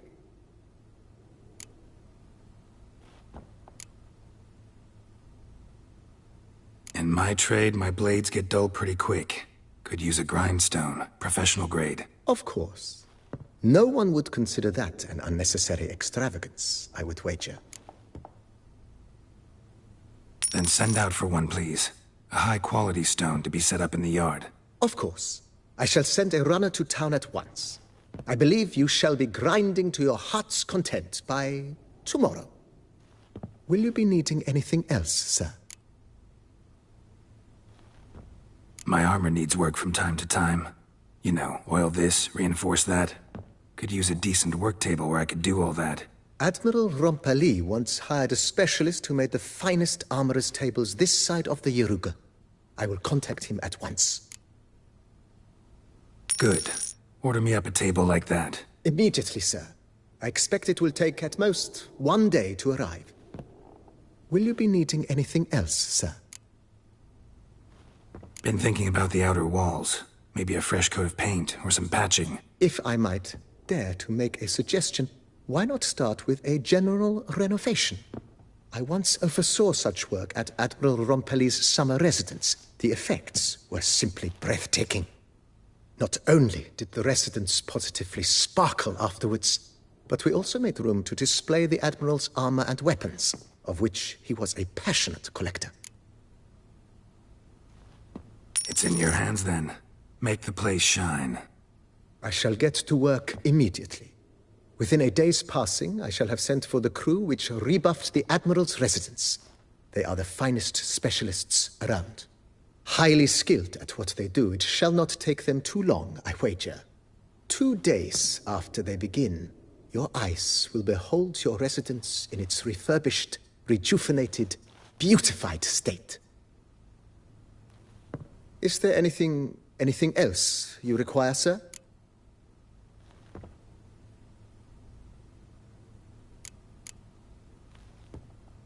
Know what? Changed my mind. Not in the mood to talk about redecoration today. But I wanted to ask you something else. I shall be glad to answer your every question, sir. Thanks. Gotta get back to my business now. See you soon.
pleasure to welcome you once again to the as yet humble confines of Corfo Bianco.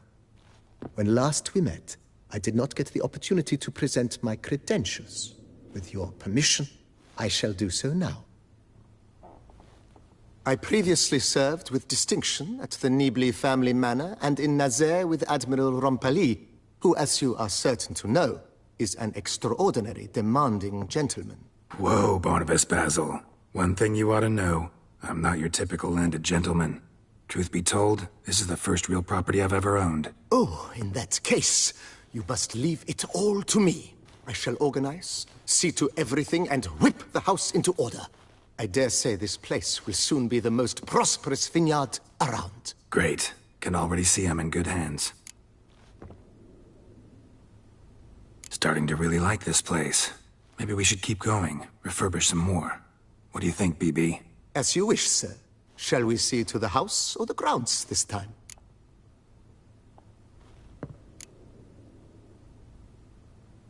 Starting to get into this whole renovating thing. There must be other things we can improve. What a splendidly wise idea. Now that the general refurbishment is done, why not see to the grounds? Perhaps renovate the stables, or return Madame Bolis's garden to its former verdancy?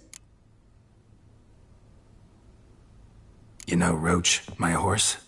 Well, we've been through a lot together. And since I've finally got a decent place to stay, I think she deserves one too. Oh, a sturdy stable testifies to a most honorable owner. Just say the word, and I'll have them start working on it at once. My Roach deserves the best. Have them refurbish the stables. I shall get to work at once. Yet finding workmen and completing construction takes time, though likely no more than 2 days. Will you be needing anything else, sir?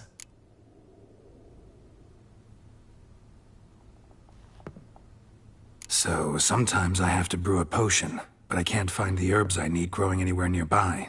Well, you're in luck, sir. The flower garden, once kept by Madame Nina, Monsieur Bolis's wife, seems the ideal place to cultivate herbs. In fact, it's roomy enough to plant shrubbery.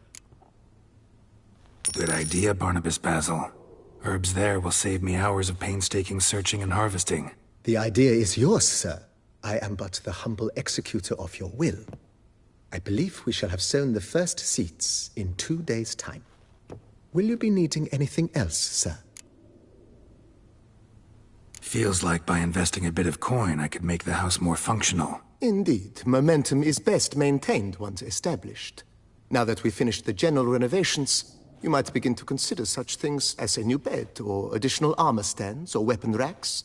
Also, some new furnishings and a fresh coat of paint on the walls would do much to improve the guest quarters.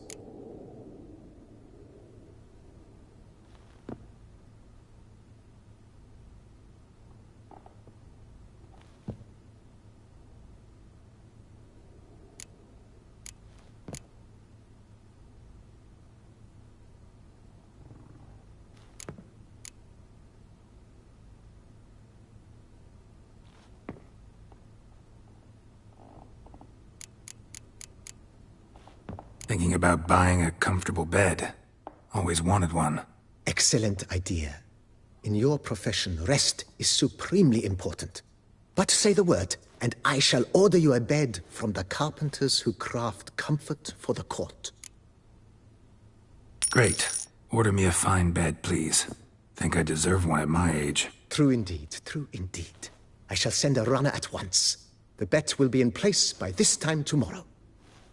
Is there anything else you require, sir?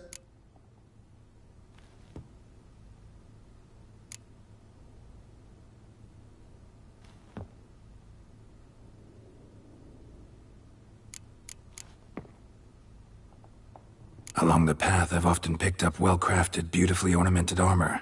Some of those pieces would look great on display here. I agree. It would lend the place a certain witch's air. Shall I order new stands at once, sir? Yes. Just please make sure they're solidly made and nicely finished. It goes without saying, sir. There is nothing worse than splendid armor upon a subpar stand. By this time tomorrow, they shall be ready to display your finest finds. Is there anything else you require, sir? Could use another weapon rack. Got some interesting pieces I'd like to display. I know of a carpentry shop in town which crafts the humblest lumber into true masterpieces. You need but give the word. Fine. Order the racks. Of course, at once. At most 1 day for them to arrive, is my estimation. Is there anything else you require, sir? Was wondering about the guest room. Not that I'm expecting company, but... Oh, but that is immaterial. All self-respecting homes should boast a comfortable guest room. What if someone were to drop by unannounced?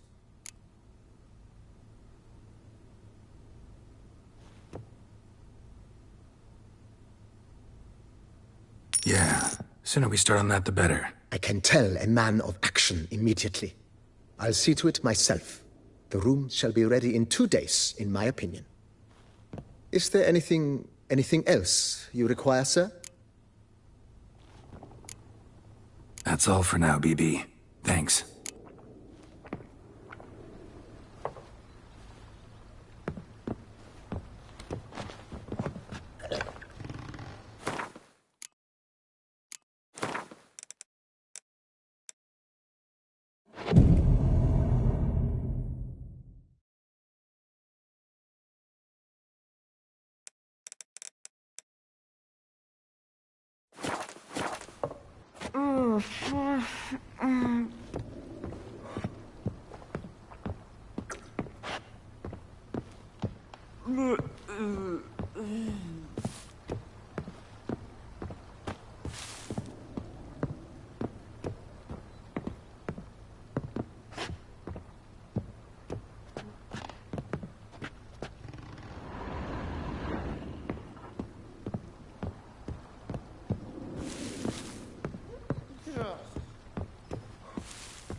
Renovations coming along all right, Barnabas Basil? Superbly, sir. General refurbishment has been completed. And I took the liberty of adding 2 racks, each upon which you might hang weapons and armor, if you've some pieces you'd like to display. Likewise, I have prepared a few spots in which new paintings might be hung. In other news, the laborers dusting out the cellar have made a most unusual discovery. I believe it's something you'll wish to see. If you say I should see it, I'll go see it right now, BB.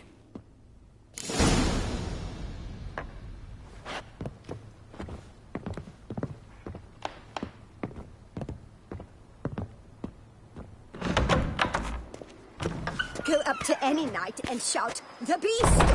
You'll smell the soiled armor at once.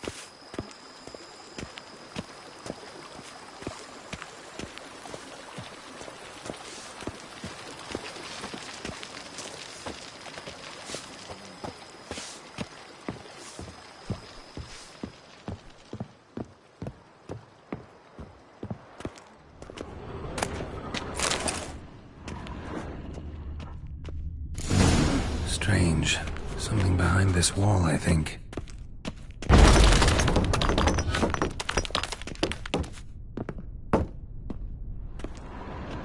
A laboratory. Must have been an alchemist at one time.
bushel of grapes is more a burden than that steel of yours. Go up to any knight and shout, "The beast!"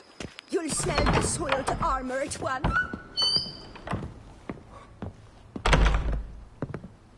Renovations coming along all right? I am delighted to inform you we have completed our labors. You can now devote yourself to enjoying the vineyard's delights to the fullest.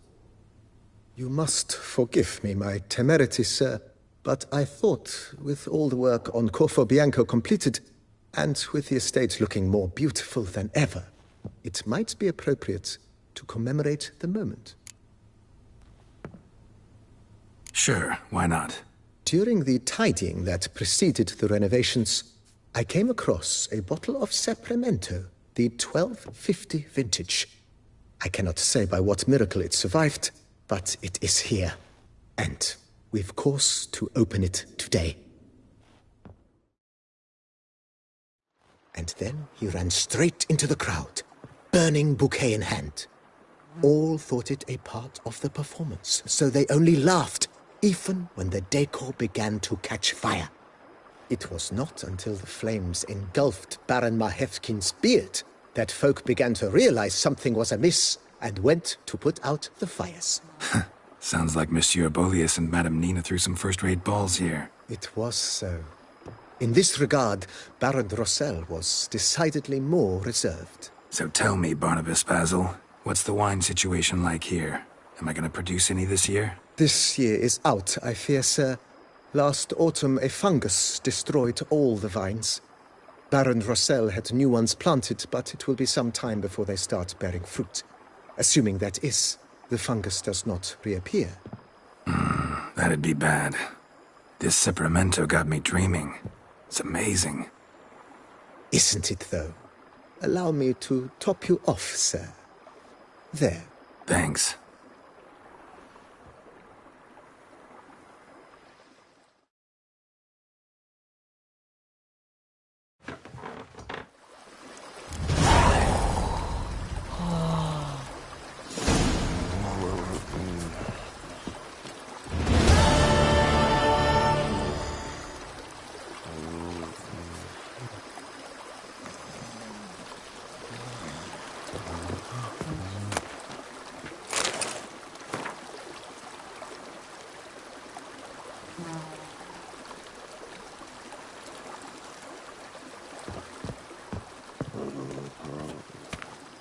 Are knights errant? They're so heroic, we had to summon a witcher.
BB, know anything about the laboratory in the cellar?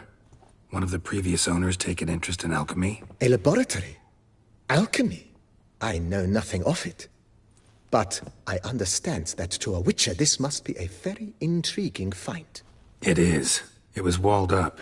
Equipment's pretty ancient too, so it must have belonged to someone who lived at Corvo Bianco before you started working here. Whoever it was sure knew their stuff, though. Got dragonglass vials and flasks, stills, sublimators, vengerometers. Forgive me, sir, but I fear I don't follow. Just saying, it's top-notch equipment. True masterpieces of craftsmanship for use in alchemy. Brewing a concoction with this stuff versus doing it over an open fire? Well, there's no comparison. Then I am all the more delighted you discovered it, sir. Thanks. Gotta get back to my business now. See you soon.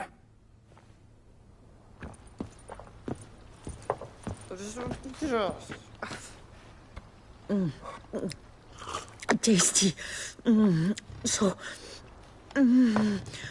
wonderful. Thank you.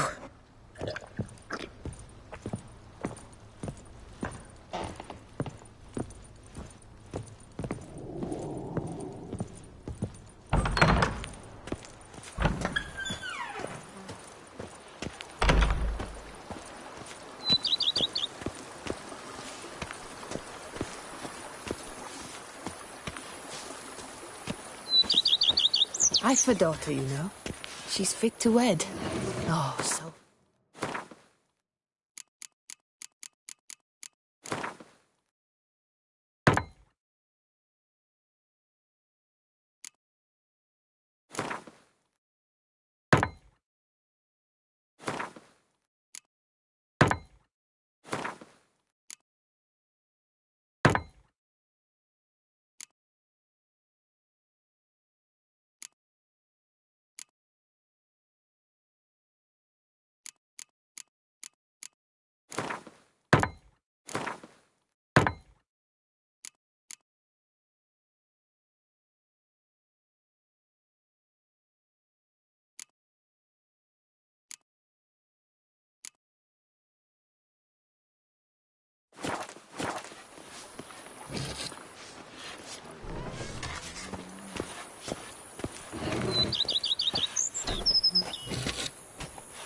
The innkeeper's boy The got days so pass. sauced The pile of work remains the same.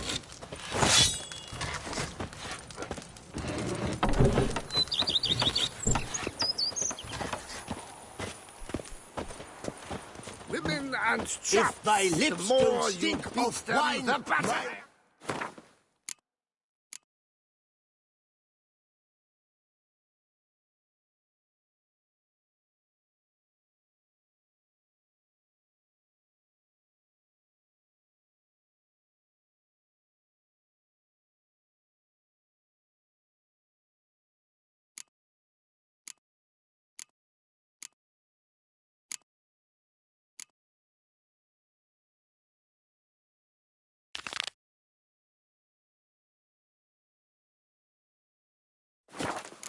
No, they're mine!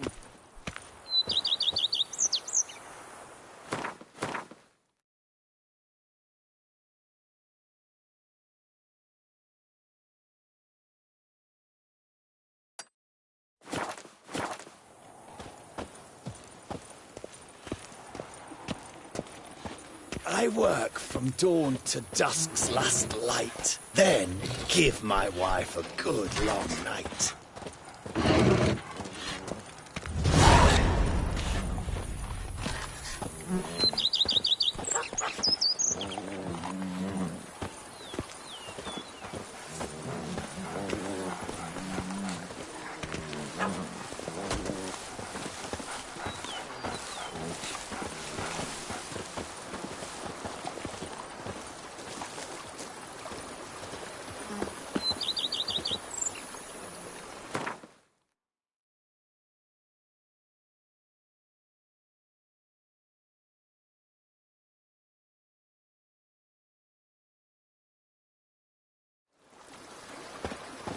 Bread adds a spring to your step.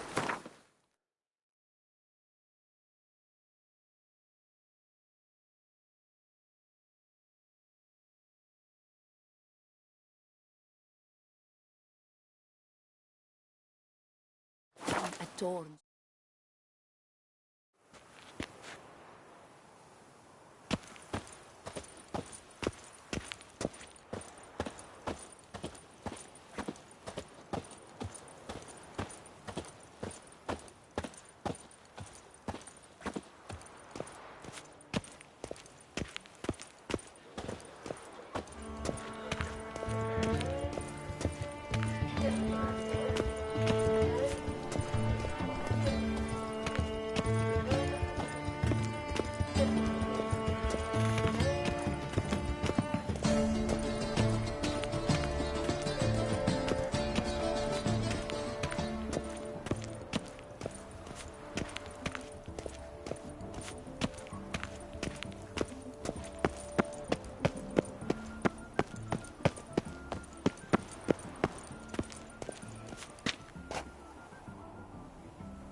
Unbelievable.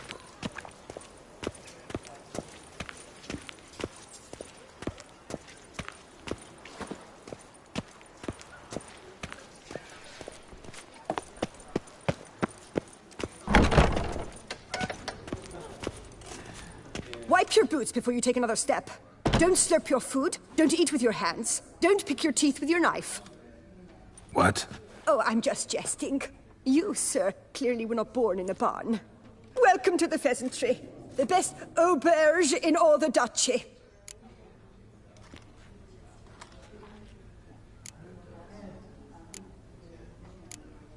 Spoon like this. When you set a place, where's it go? My, oh my. It seems rather a fanciful bouillon spoon. Or a key of some sort. There's a note here. Yeah, note led me here. Any idea what the key might open? Never seen it before. But you might search the cellars. The previous owner left all sorts of knickknacks there.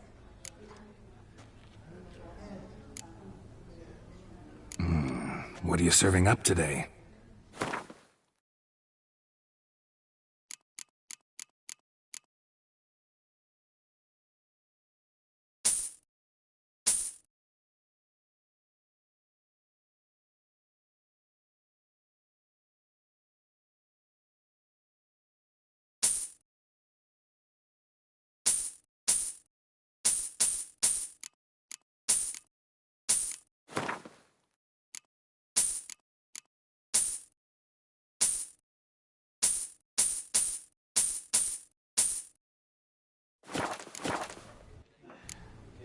See you later. Eat, drink, and be merry. Thus spake the prophet Lebioda.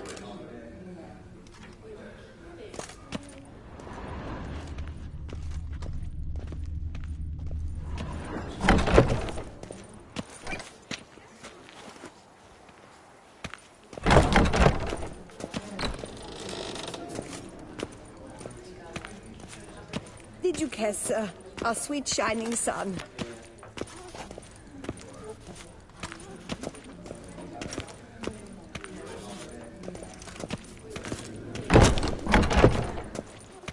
The tournament. Am I too late to sign up? We've one slot free for anyone willing to play the Skellige deck. Work doth one ennoble, sloth doth one gratify.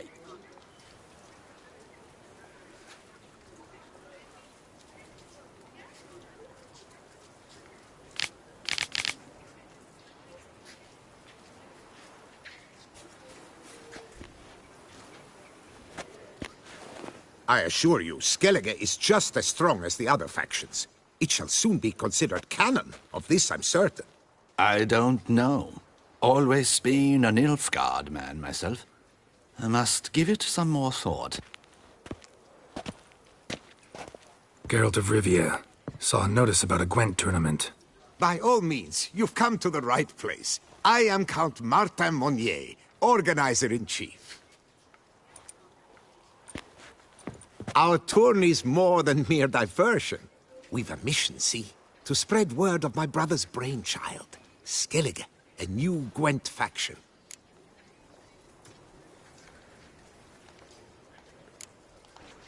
New tech? Where'd you get the idea? I mean, why bother? All Beauclair knows me as a great lover and promoter of Gwent. My brother, dead for some time now, was known to be the same.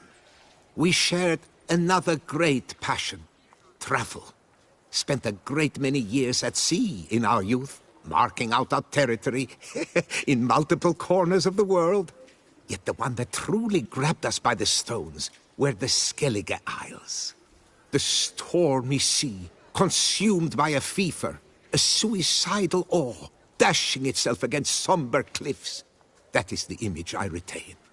It, and others like it, inspired my brother to devise the new faction.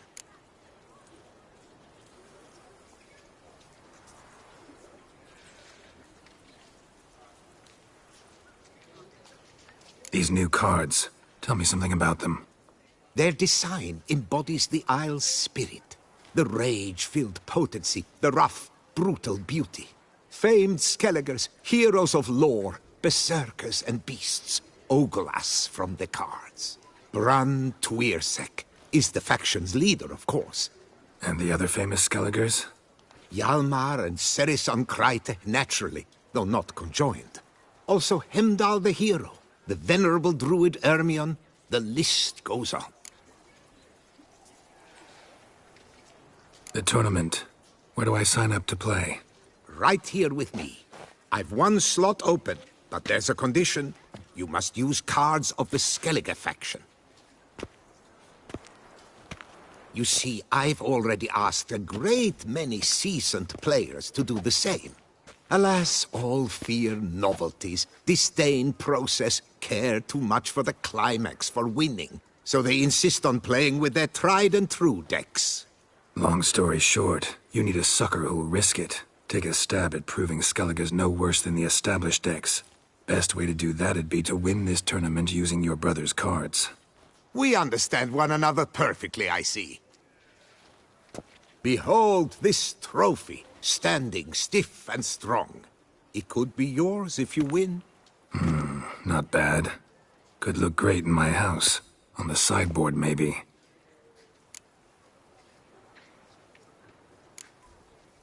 Thanks for the offer, but not really in the mood to play.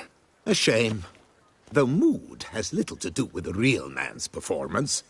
The tourney's yet to begin, so should you change your mind, you know where to find me. And in a bid to coax you into reconsidering, I shall give you the cards for a core Skellige deck. The rest I keep for myself, for I too intend to play as Skellige. Thanks. So long. Sloth doth one gratify.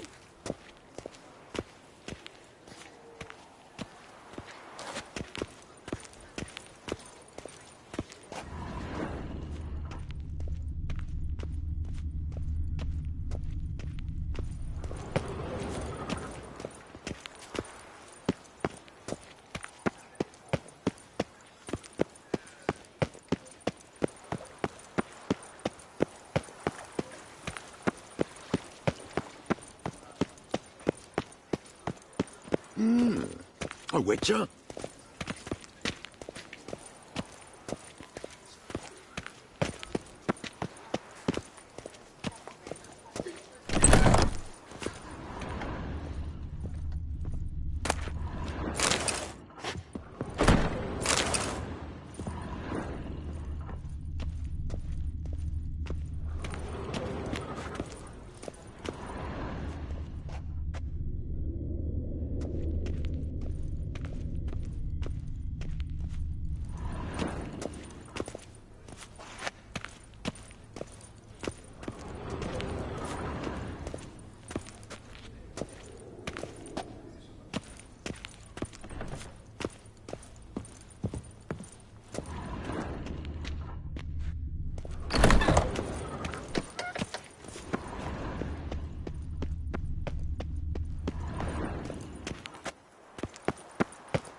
for it all.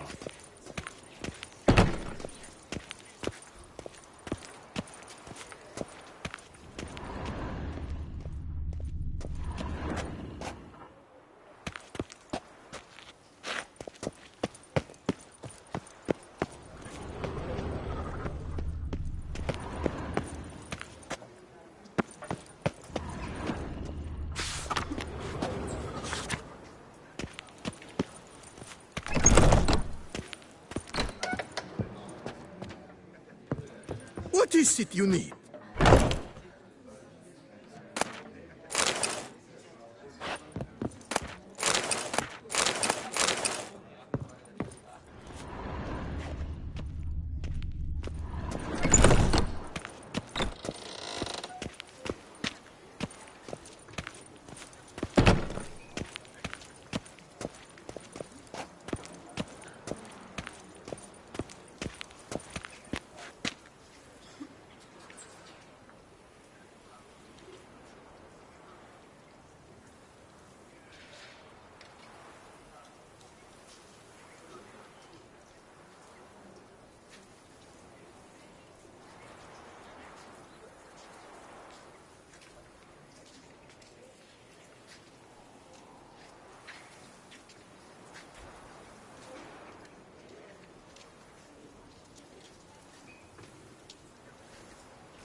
Yes, a face no ointment could help. Eat, drink, and be merry. Thus spake the prophet Leviota.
Work doth one ennoble, sloth doth one gratify.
see.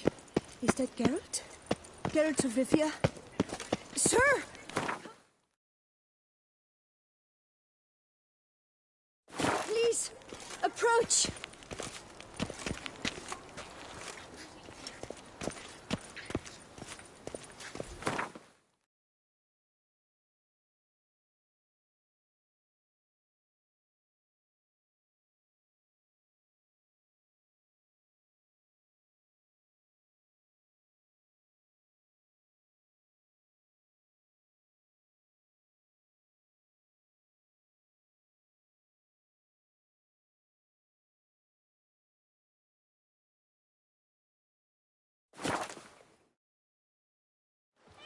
Darn steadily!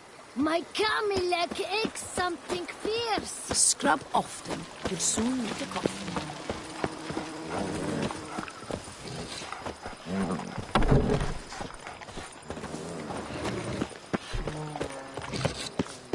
I work from dawn to dusk's last light, then give my wife a good long night.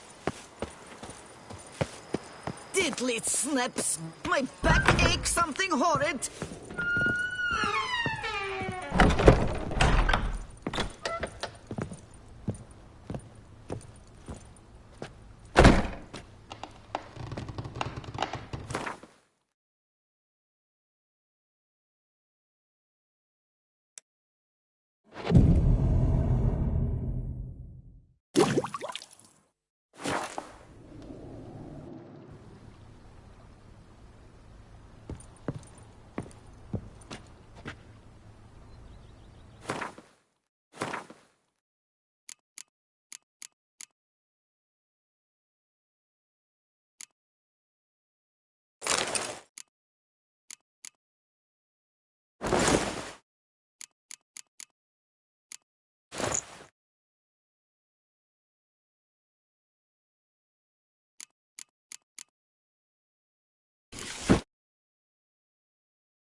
Diddly snaps!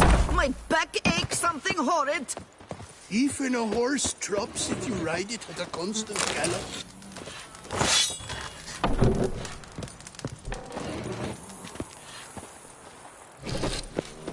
Oh, and what do you do at work? A cook in The duchy is small, but do you know any who's not heard of our wine? I've worked up to my chin and I've caught some...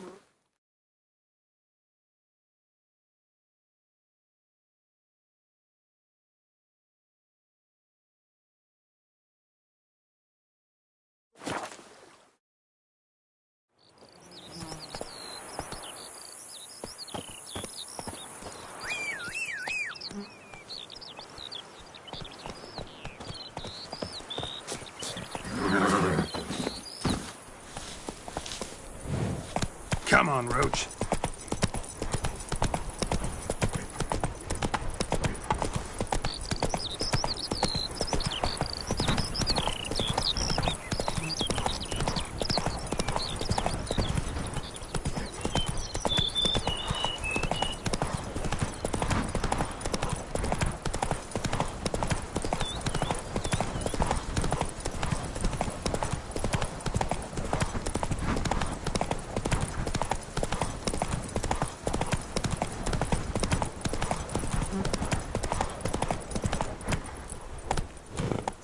Move it!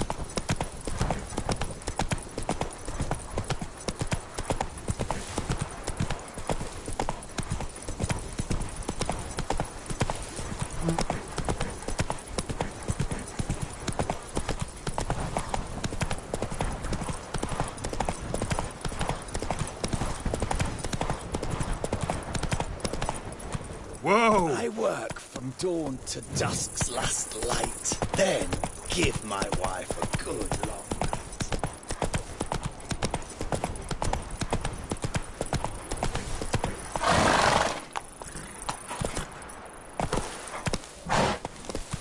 That's it, Roach.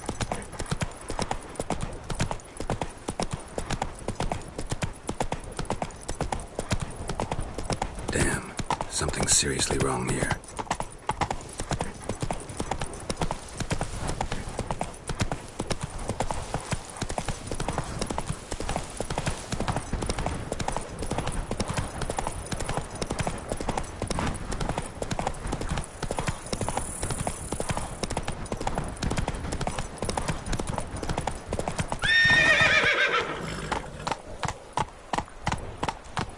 Faster.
Faster.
Witcher, come, we must speak.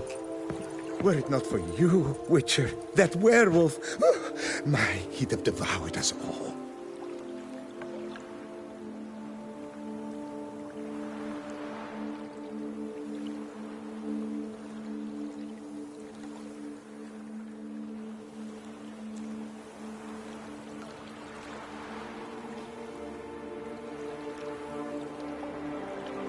Were it not for you, Witcher, that werewolf, he'd have devoured us all.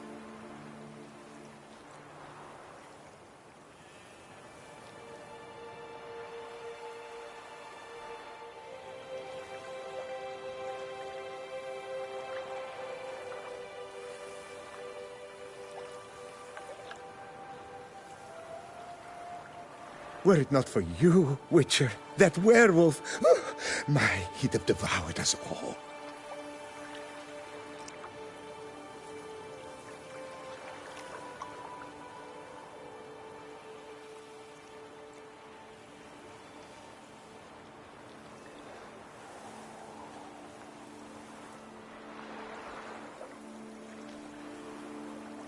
Were it not for you, Witcher, that werewolf, he'd have devoured us all.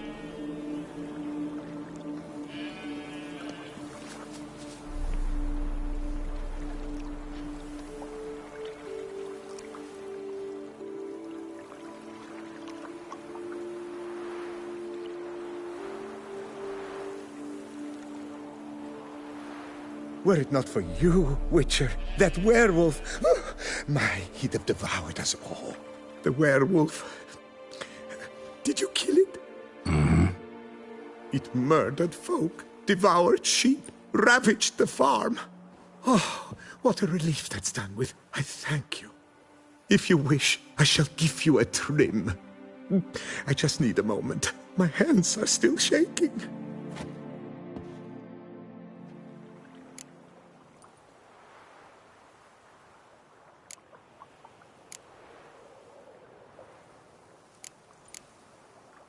What's a barber do on a farm like this?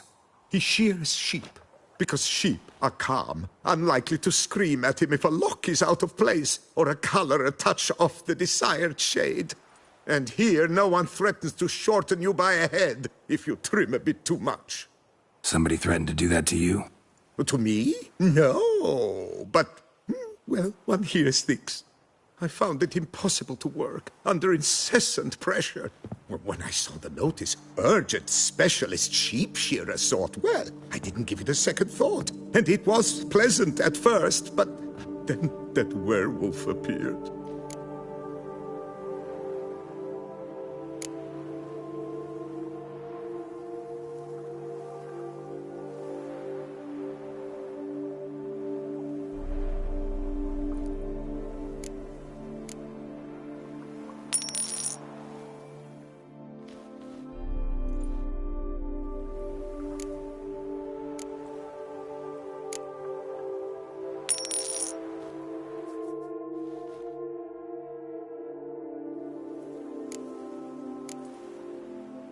Take care now.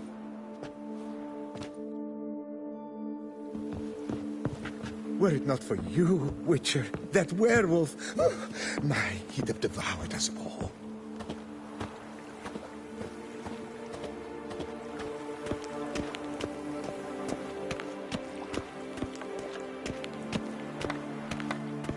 I'll finally be able to drink in peace. And I'll drink to your health, Witcher.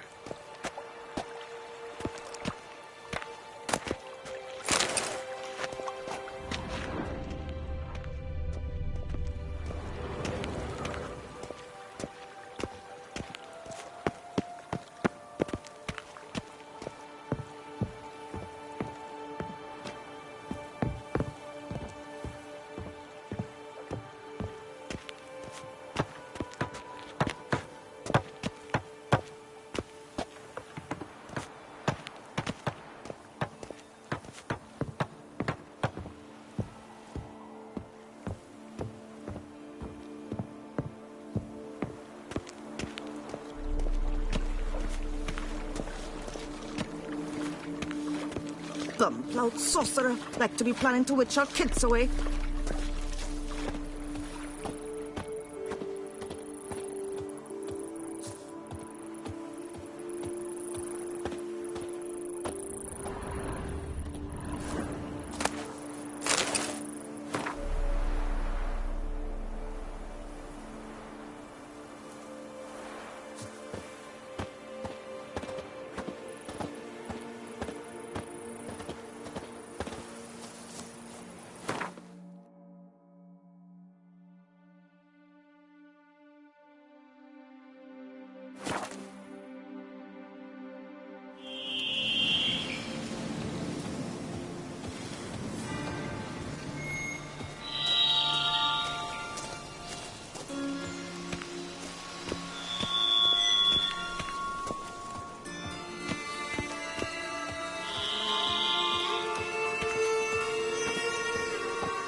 Think your friend's hand will make for a nice broth? You've clearly honed your sense of humor.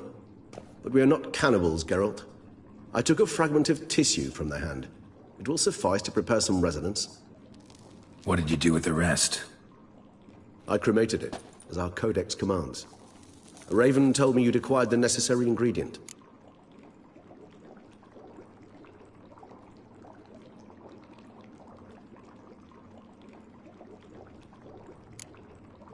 Pretty helpful creatures. Call on them often? I try not to overdo it.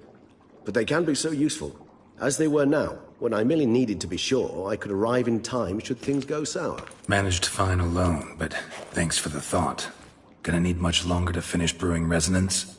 Mentioned the last ingredient, too. What about that? That, I fear, might prove troublesome. You see, to use the concoction to summon the memories of one, the solution must contain the blood of another specimen of the same species. Shouldn't be a problem. I happen to know a higher vampire who should be willing to help. Right, Regis? It's not that simple, I'm afraid. While you were away, I tried my damnedest to identify a replacement, but, alas, none such exists. Not sure I understand what the problem is. Can't we just draw some of your blood? The blood must be in an agitated state. As I'm certain you know, higher vampires can change their corporeal shell. As our flesh changes, so does our blood's chemical composition. To make a long story short, I shall need to induce in myself a state of strong psychokinetic arousal. In brief, madness, rabidity. And that stands to be very, very dangerous. Dangerous? Why? I mean, you'll still be you, right? True. But I should be highly agitated, in a state of fury. You know better than I that fury cannot be controlled. If you've ever seen an enraged vampire, you know very well that all who find themselves nearby will be in grave danger. How will we handle that? I'd rather not have you lunge at me, claws extended. That makes two of us. But worry not. I've thought it through very thoroughly. Details to follow soon. All right, so what do you want to do? We shall visit Tesham Mutna, an ancient vampire estate. There we will find cages suspended in the air.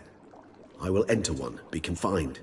You will lure beasts there. Beasts you will then kill. The bloodletting should prove profuse. Abundant enough so that the blood scent will drive me mad. Wild. Tesham Mutna. What's it like?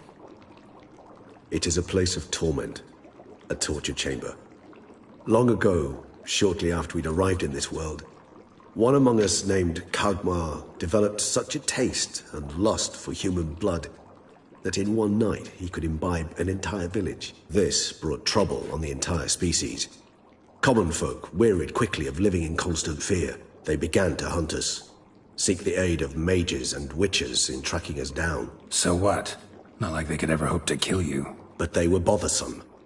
Forgive the comparison, but when did you last enjoy mosquitoes buzzing around your head? In any case, the other vampires decided something had to be done. Kagmar had to be caught and punished. A torture chamber was thus outfitted in the dungeons of Tesham Mutna. Inside it, a cage made entirely of a special alloy of silver, dalvinite, and meteorite steel. Kagmar was captured and locked in the cage.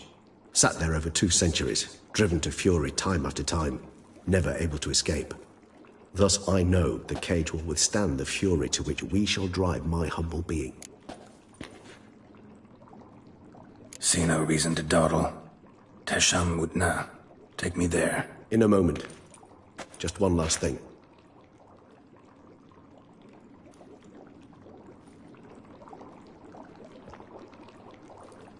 What was that? Blood. Oh, the last favor the Raven did me. I've also taken some sancurium, a solution that sharpens one's sense of smell. 1 drop of blood shall smell like a gallon to me now. You crazy? You're a recovering addict.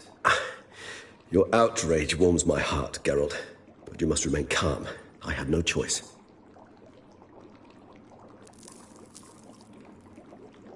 As things stand, the die is cast.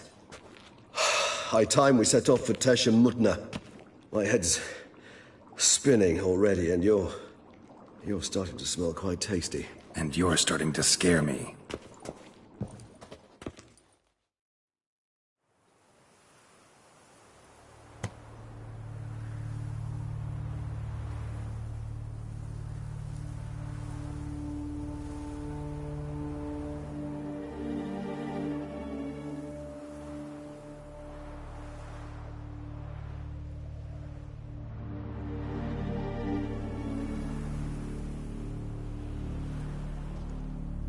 We have arrived. The sacrificial chamber of torture and torment lies underground.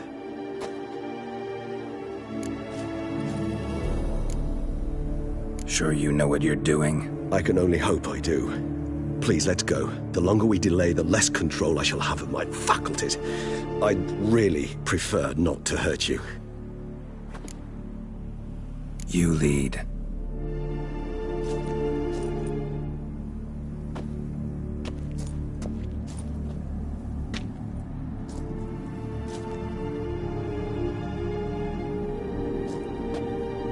Scurvers must be getting close to their feeding ground. Correct. I told you there'd be danger.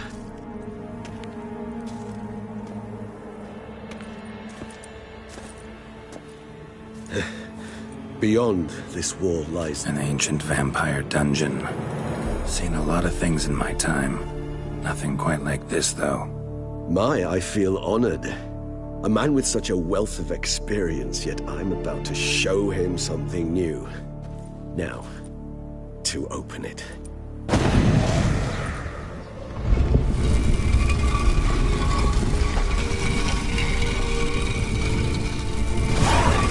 How the hell?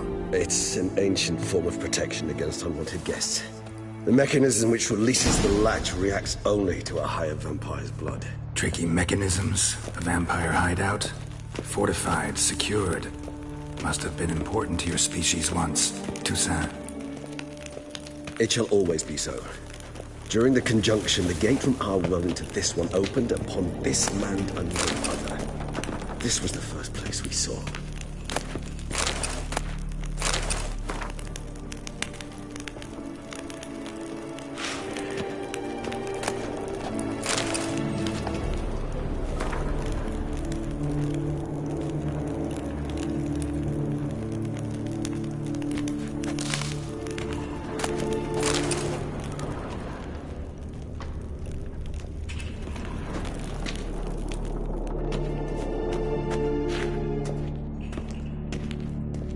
Human husbandry and care?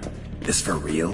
The author observed humans, their behavior, over the many years he spent breeding them. Morally suspect though it may be, it's a thorough survey of the topic. This place. There's evil here. Death hangs in the air. Yes. Great many beings have breathed their last here.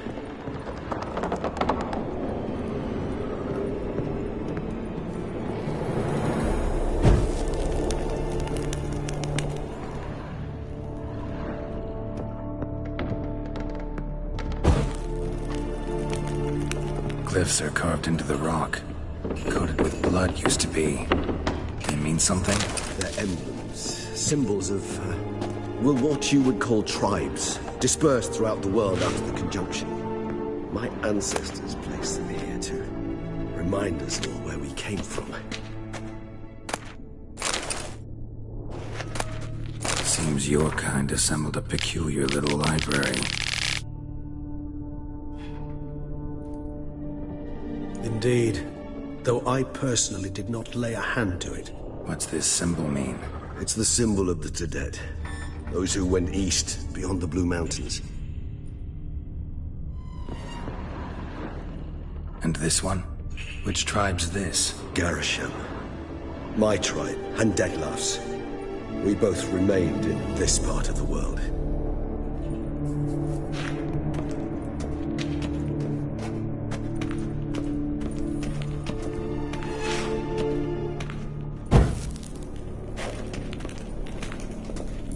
Cells? Who for? Disgraceful. Excruciating, I saw this particular page from our history. I'd rather not summon the demons of the past if it's all right with you. And this one? Which tribe's this? Garisham. My tribe, and Detlaf's. We both remained in this part of the world.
charming place.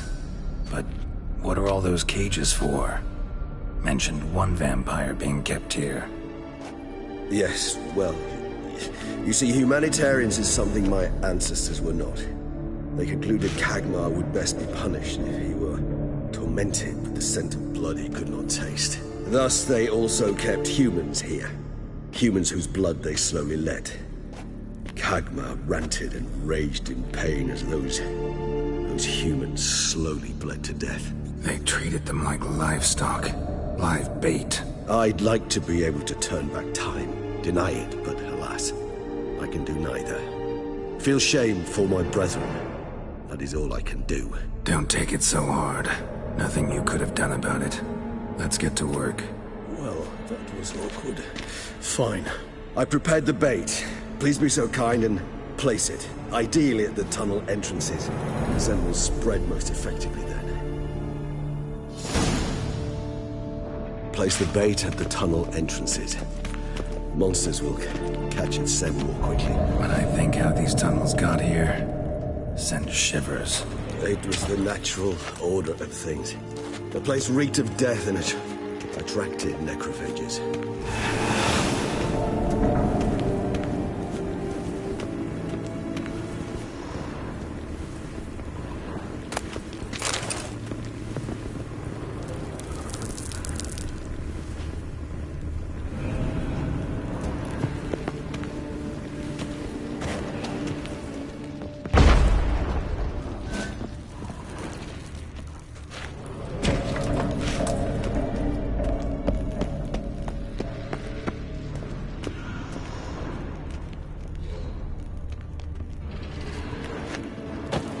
Three done. One left. Think this'll work? I certainly hope so. The meat stench is so thick, I wager it carries clear to Novigrad.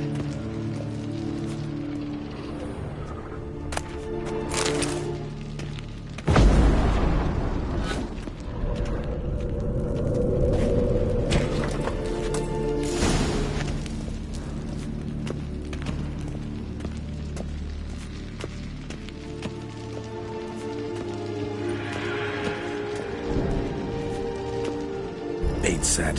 What now? I shall enter the cage. You must chain me inside. The bars are made of an alloy that will prevent me from transforming into mist. Kinda thought you wouldn't want to. I shall be in great pain. My sole thought being to stop that pain. I cannot know what I will do.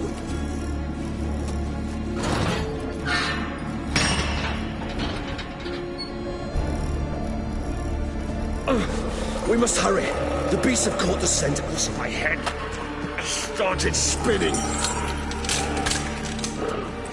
That the blood? Someone who's never experienced a vampire's bloodlust does not know the true meaning of thirst.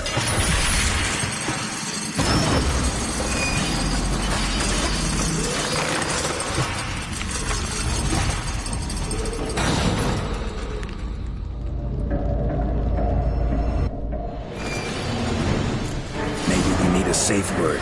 You know, something you'll say when you can't take it anymore. And what will you do once I uttered it? Don't know. Calm you down. Somehow. Please. You won't be able to. We must forge through this, that is all. You just smell the blood.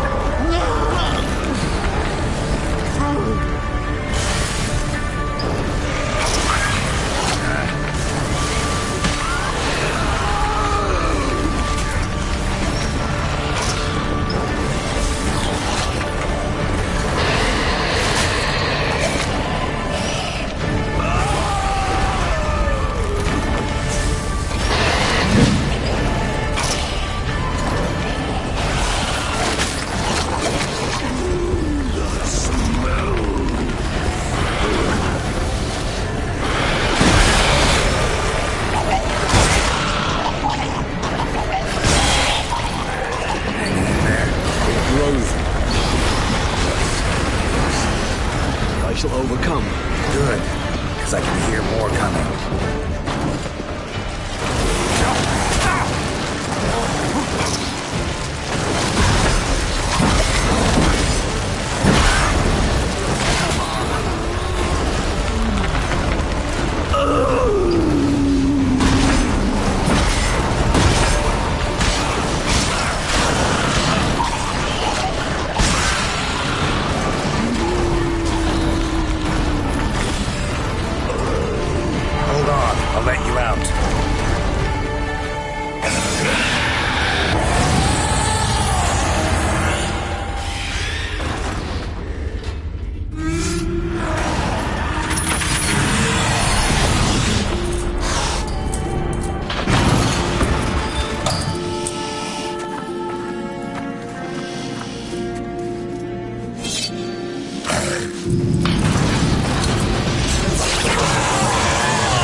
Scent won't bother me.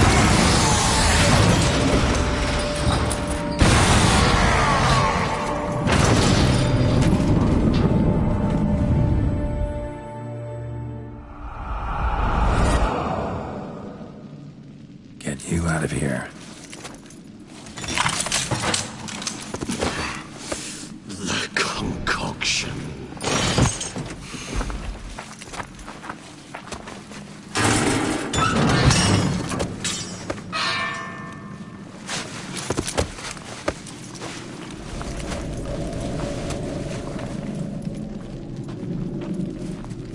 Finish it in this state.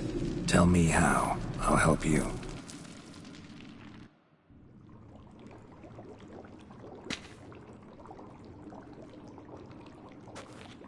Any better?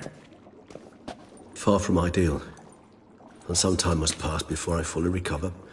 But yes, a bit better, thank you.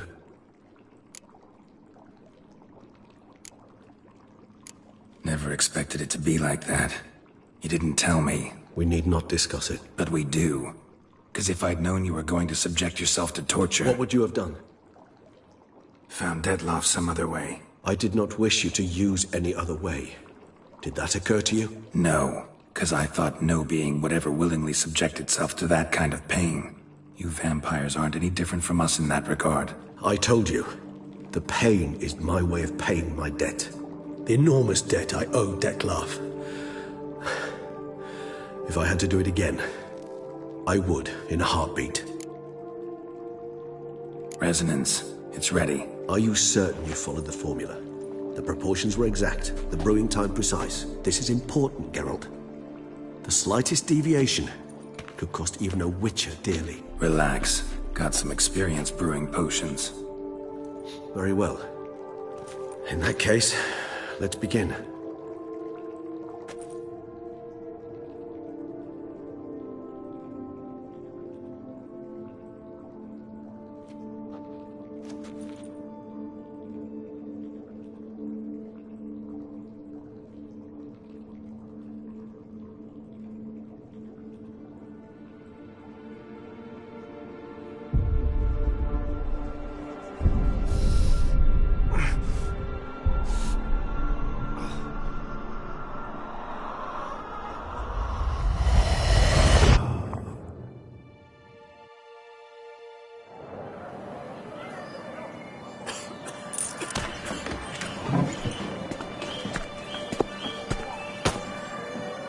Excuse me. Actually, let me take a minute.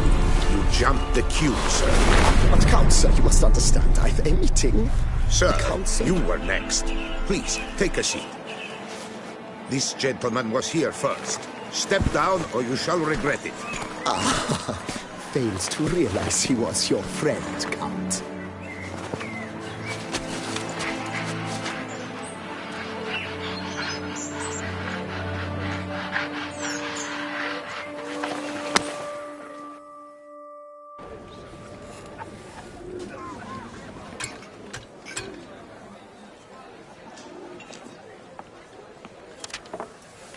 It was then I ordered him to give up his seat and step off the step.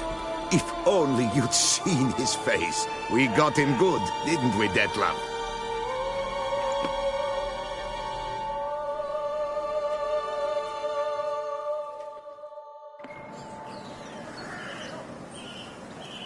Then Mother insisted we buy the mill. Curious, eh?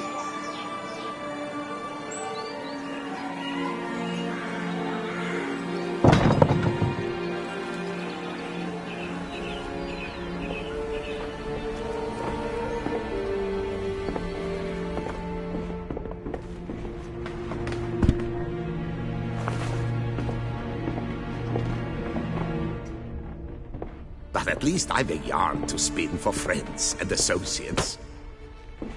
Forgive me. What?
Awake at last. You ride like a squirrel caught in a snare. I'd begun to fear they were death throes, that you'd departed. Sure wasn't pleasant, but it worked. What did you see? Delacroix. His death did not come easy. Seems Detlaff had made friends with him. Still killed him, and chopped up his corpse. And he was overcome with fury, remorse. Cut off the hand that had committed the murder. Interesting. And entirely unlike the Detlaff I know. See anything else? Saw a moment. Delacroix did something selfless. Was kind to Detlaff. Guess it could have been the start of their friendship. Why the uncertainty? Nothing extraordinary about it. Normal, everyday situation, really. Visions were supposed to issue from strong emotions. Clearly the situation provoked such emotions in Detlaff. Keep in mind, he did later murder Delacroix. Killing someone who's grown dear to us, it's bound to elicit strong emotion. Vampires are no different in that regard. Did you see anything else? There was something. Showed up twice in the vision. A bootblack stand. Detlaff first met Delacroix there. Went back after the murder, actually. Peculiar. Stand was somewhere in the port district. And the bootblack acted as if he knew Detlaff. That would be even odder. Perhaps we should have a chat with the lad. Though I would expect no breakthroughs. It's our only lead. I'll go talk to him. Coming with? I shall join you later if it's no trouble. I don't yet feel strong enough to venture out. That's fair. Rest up. Be back as soon as I learn anything.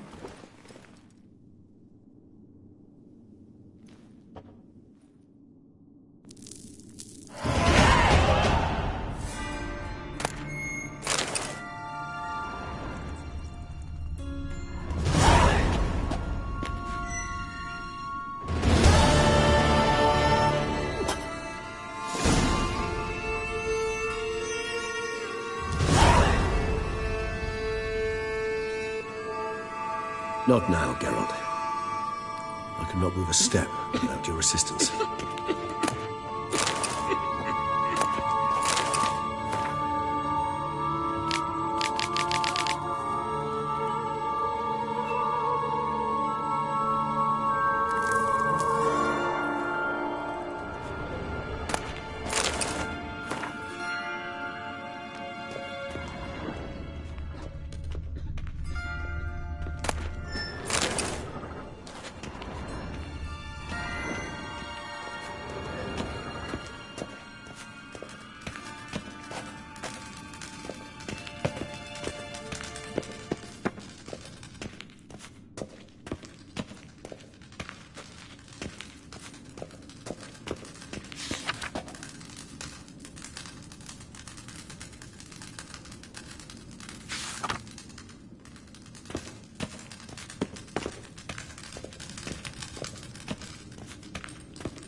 Come on! Come here! I shan't bite you!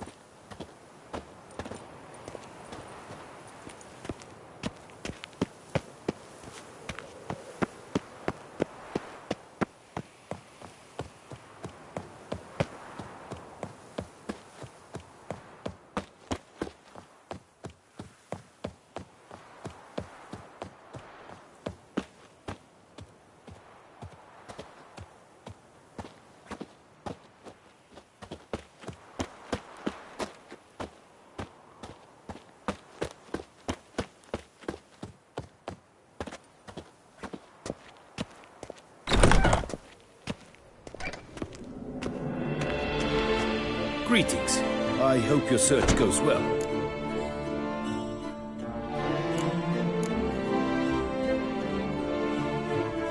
Would you craft something for me? Of course.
Farewell. Good luck on the path.